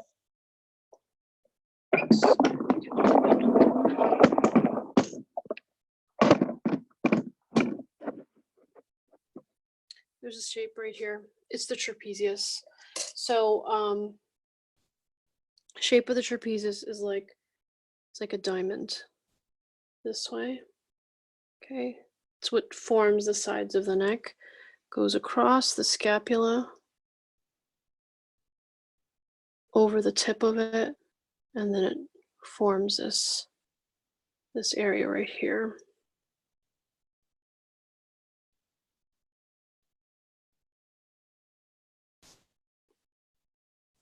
So we're not really seeing it that much on him. There's a little bit of a highlight here on Lex. So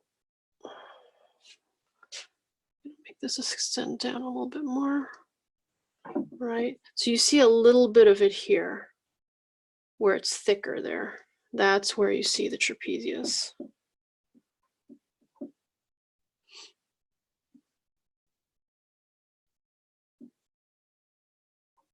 And depending on the angle at which the scapula is protruding outwards, think about this trapezius overlapping that area and either protruding out or sucking in more.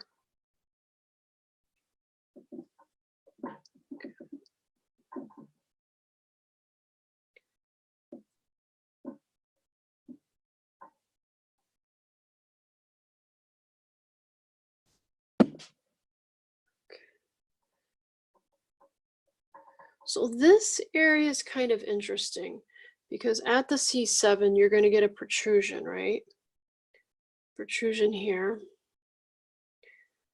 So we're going to get it so it's protruding out.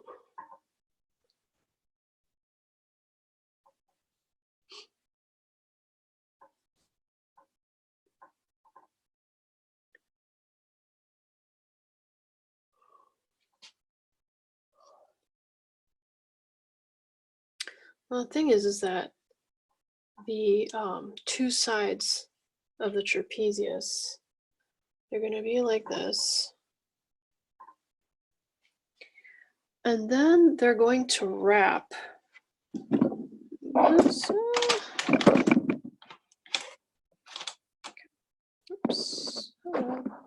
Okay. So the trapezius, right? It's going to be starting right at the base of the skull.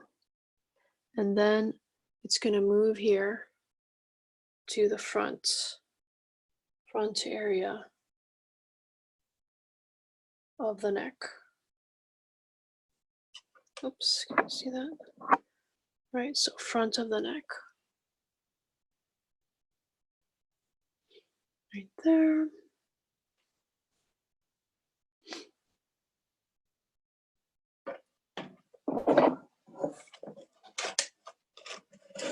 Oh, this little thing, okay. So it's right here. So you see it moves to the front and then it inserts all along here, along there. All right, on the back side of the clavicle. So right here. So that is going to create a certain kind of shape. Same thing here.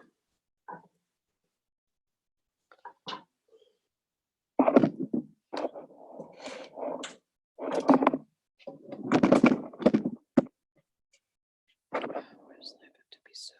Okay, there we go. All right.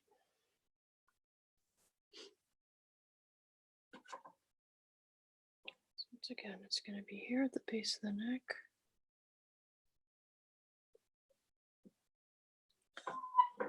It's going to be triangular. It's bisected in the middle.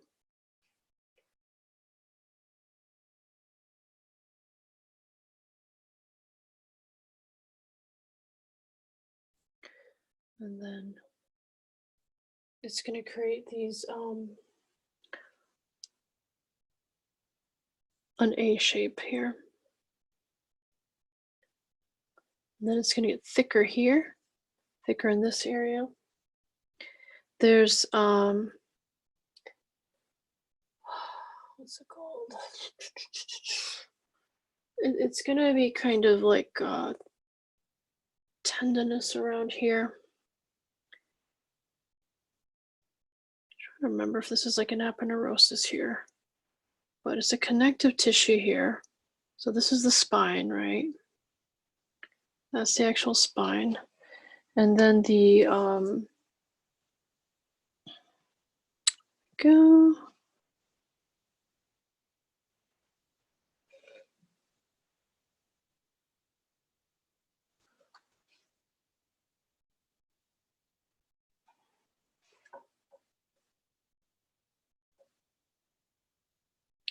So the trapezius is here. It's going to move like this. All right, we'll get the excess off. And it's thickest here. So the muscle is going to create kind of this thicker shape right along here. So if you feel this part of your like neck to shoulder area, right, that transition area, you're going to feel it's going to be thicker in this area. And that's because the muscle group is a little thicker here. Creates kind of like this bundle kind of shape. Or like a muscle belly, sorry.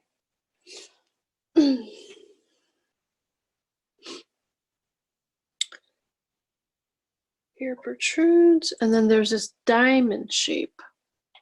This diamond shape that exists around the 7 cervical vertebrae.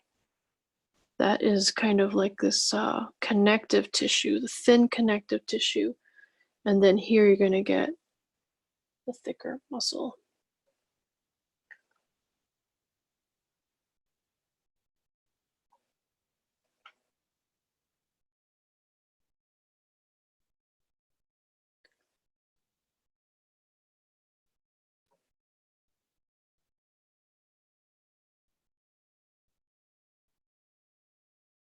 So in the 7 cervical vertebrae area, this is actually going to protrude.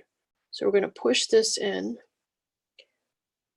It's going to get tighter around here. You're going to feel where the 7 cervical vertebrae is. It's going to be like a hump. Okay, so it's going to be like a hump shape. It's going to protrude out.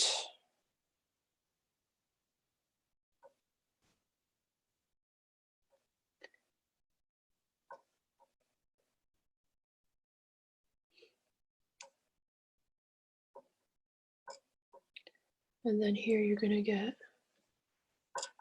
the area where it kind of hangs.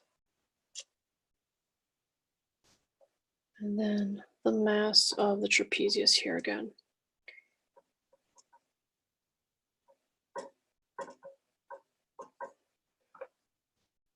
So it gets thinner and pointier as it comes to the point, approaches the point of the clavicle, where the clavicle meets the scapula. So here it's going to get thinner, right? Remember, it's like a diamond shape from above.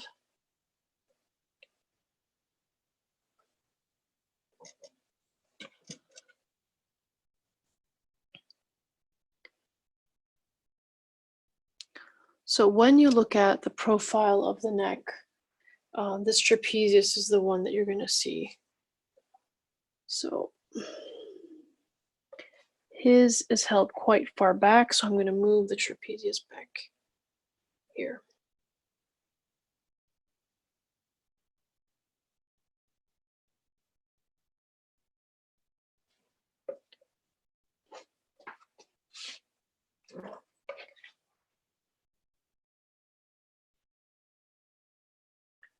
So I'm not convinced about that profile, not even a tiny bit. So I'm going to leave that there for now. I still got to build up some of this, so I'm going to leave that for now because I'm working too high up to be able to tell where all that goes.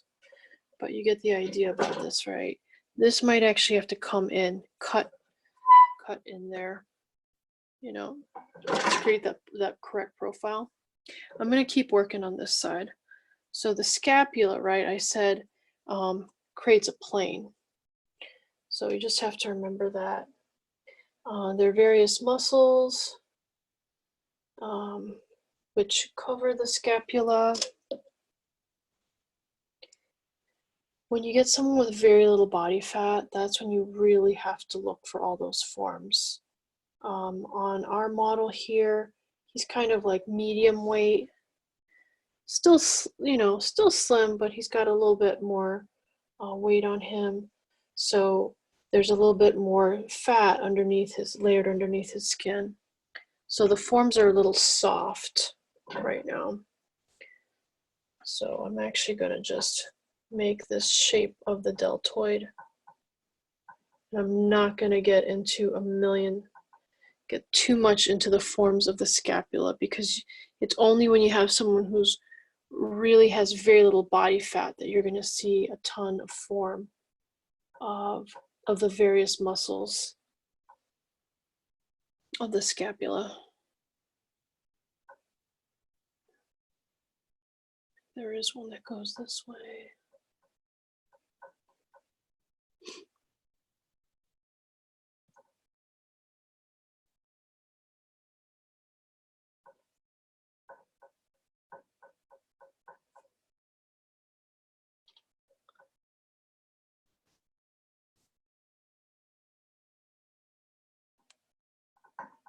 And then here's the deltoid. That wraps here. The deltoid has multiple sections to it. So depending on what direction it's moving, here in this case, the muscle on this side is contracting more.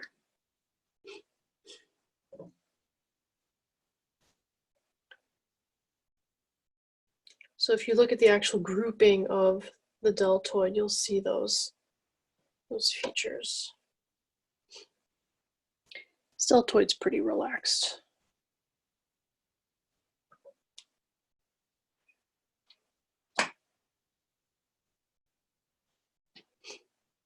I'm just adjusting the thickness of this elbow area.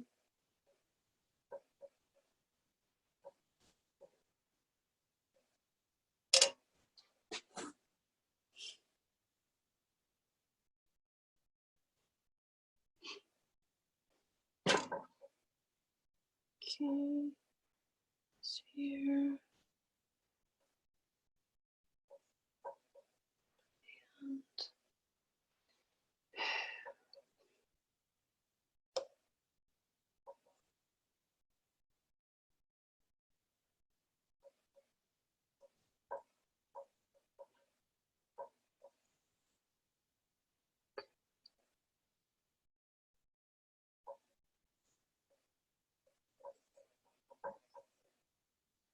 And I'm just adding some of the base of the thumb here.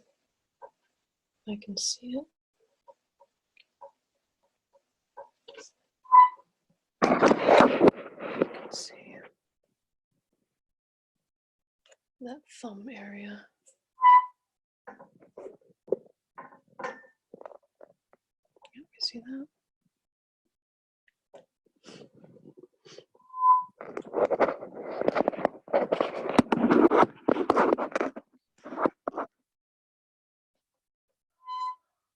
So I'm going to just work this a little bit, this form, seeing as it was very much in the wrong spot. So I'm going to move it over some more.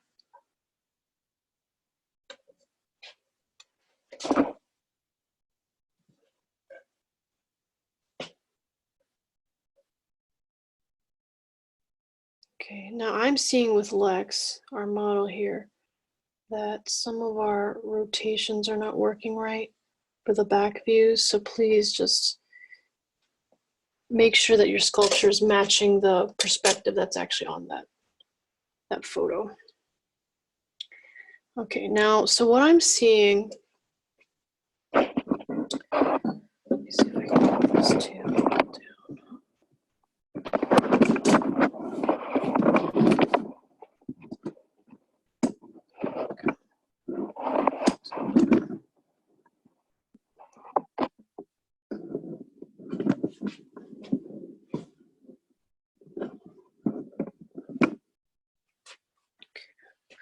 So I'm seeing this area right here is looking a little strange.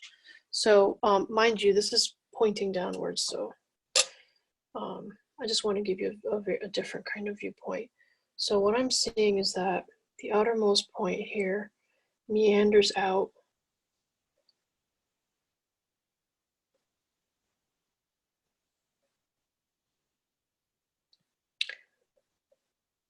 And it's creating this kind of shape. Okay.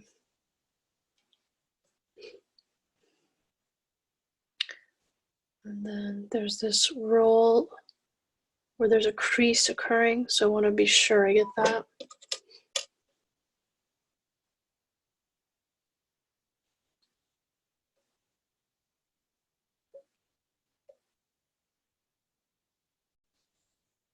I gotta admit, if I was just sculpting, this wouldn't take so long, but it's the explanation that it's taking some time.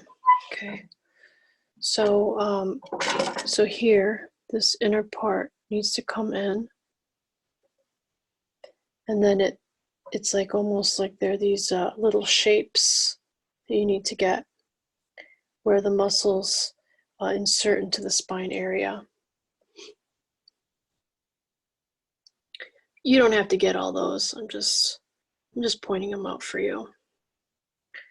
All right, so remember that latissimus, we're making it hang a little bit here. Then we're creating a softer transition to the valley that the spine exists in.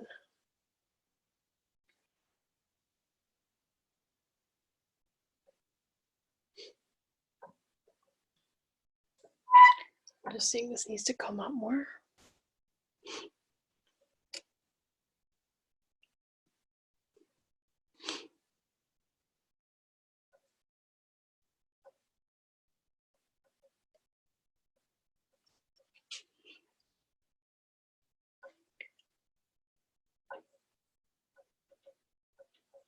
Here we've got a little bulge.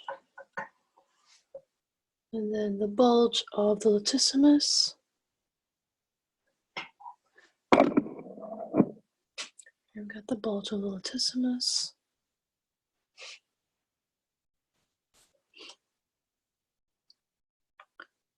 It moves in and then up into the armpit. Okay.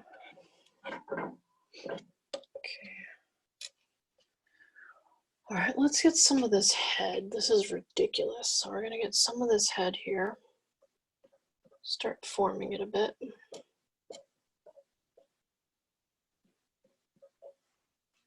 So I'm looking at the shape of the head from above. And I'm just gonna make sure that I get that shape as best I can. Once again, you're looking for highlights to help indicate some of this form. But you always have to double check that those highlights really are real, because it could just be the light hitting the form from a certain direction, which could make a certain area seem like a highlight when really it's not the outermost point. So just take time. Just keep turning it. Oops.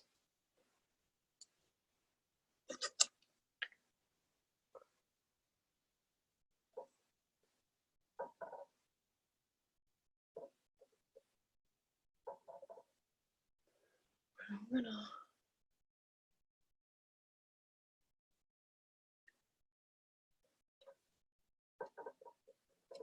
So I'm just adding this in a very planar way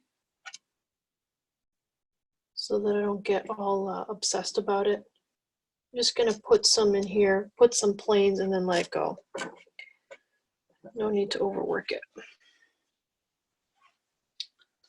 Okay, now, so here we've got plane change.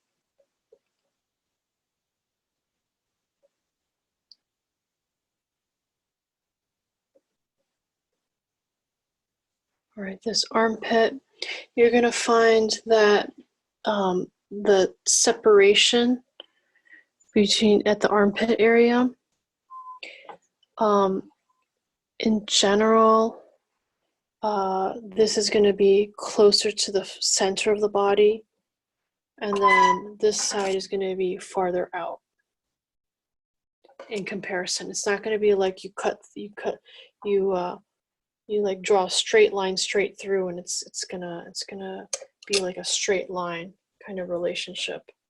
It's going to be more like this part. The armpit is going to go closer to the center. This part's going to be opening out more to the back, and that's because of the latissimus in the back, which makes this part of the flesh on the sides of the rib cage seem wider. Okay, that's why.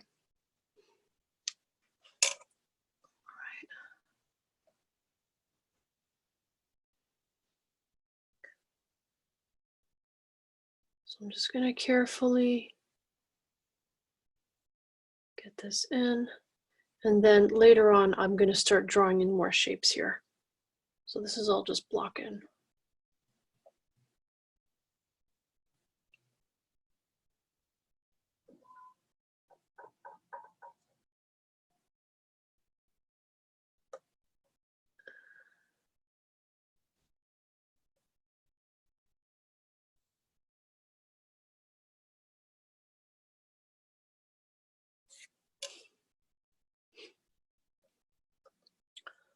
Once again, remember gravity. This is going to be hanging and then drooping near the end,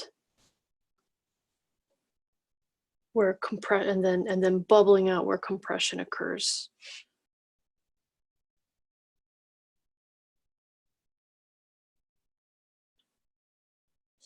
Now the pelvis, right? If you were to look at it from above, you're going to see that there's this general kind of V shape. So just remember that. That's the pelvis right there. Okay, it's going to be like a V. It's going to spread wider at the front pelvic points. Okay,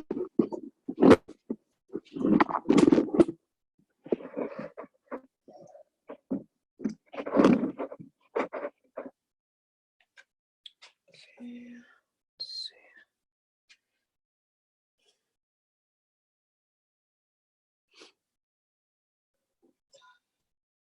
Seeing the back of this arm with the elbow comes in more.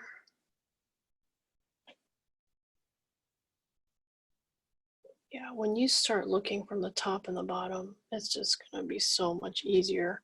A lot of things that didn't make sense, you're going to be able to connect a whole bunch of dots.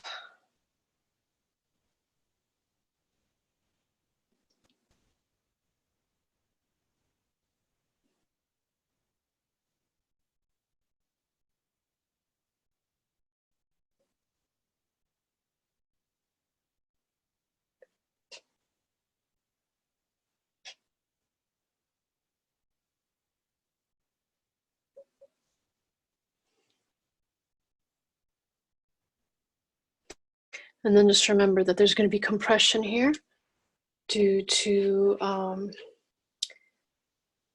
the triceps being pushed in here.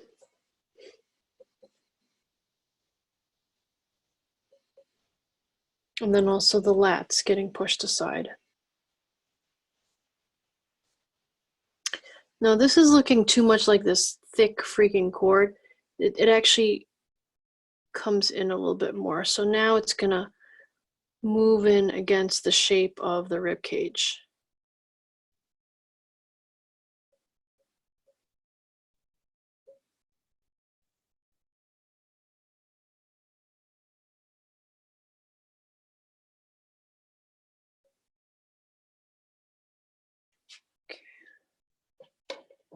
I'm gonna look at the orientation. So here we've got some muscle going in here.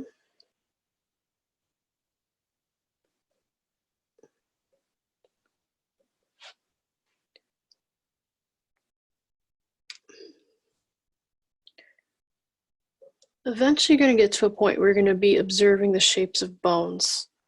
You're going to find it's a specific shape of bones that are everything, but you guys aren't at that point yet.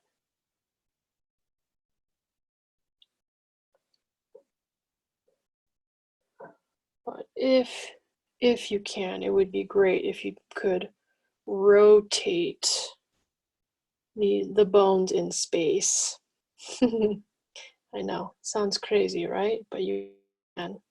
If you do work at this consistently, you can rotate the bones in space and then be able to construct full-on figures, right? Start with the bones, the shape of the bones. There's a certain geometry to their arrangement and their direction. And then once you get the idea of bones, you can think of the muscles that are formed over there. So I'm just cutting in this shape of the shoulder here. See that?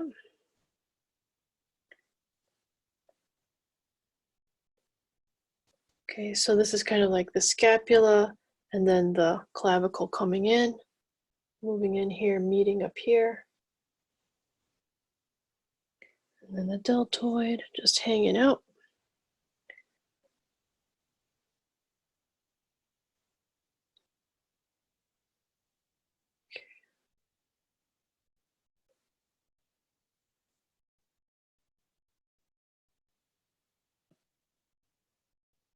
Now the deltoid is going to insert. He's relaxed, so it's going to insert closer to the front. And those are deltoids in general. They're going to insert closer to the front than they are to the back. You know, so if there's like a midline of the arm, it's going to be more here.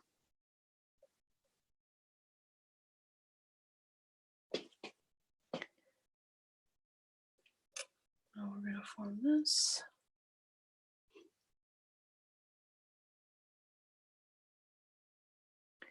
So just remember that, you know, you got the theoretical, you know, kind of anatomy models, but there is nothing like studying real models.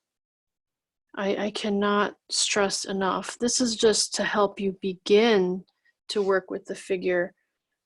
It is no way as sophisticated as having to observe a live model that is shifting in space and time. Okay. And being able to witness these three-dimensional relationships.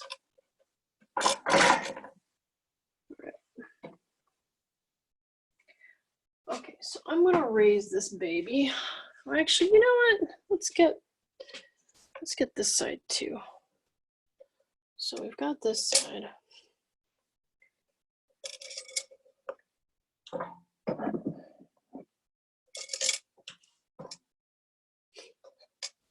time do we have?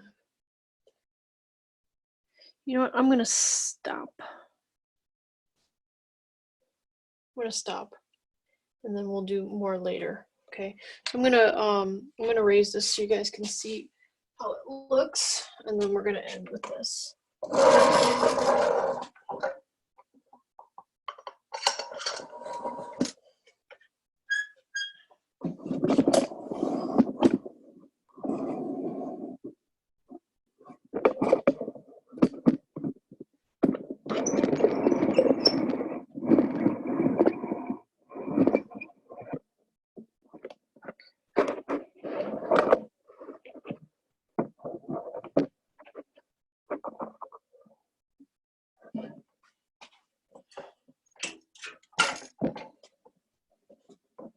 There we go.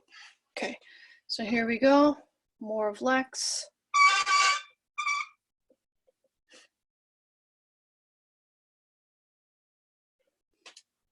I'm gonna draw these shapes a little more clearly.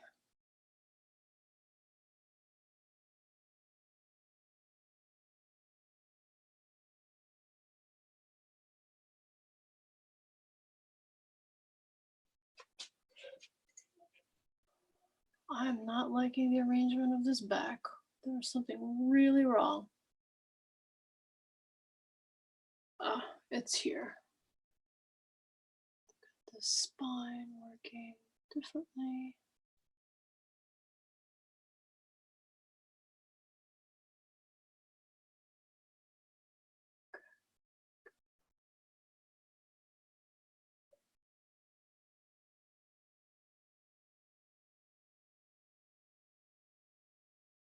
Okay, it's a little better.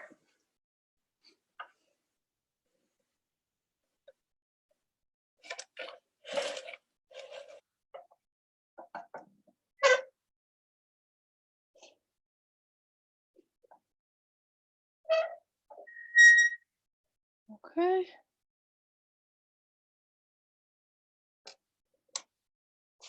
All right, so he's really starting to take form. All right, thank you.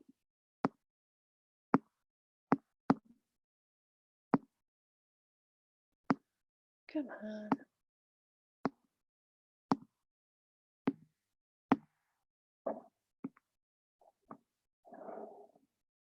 My goodness, come on, end.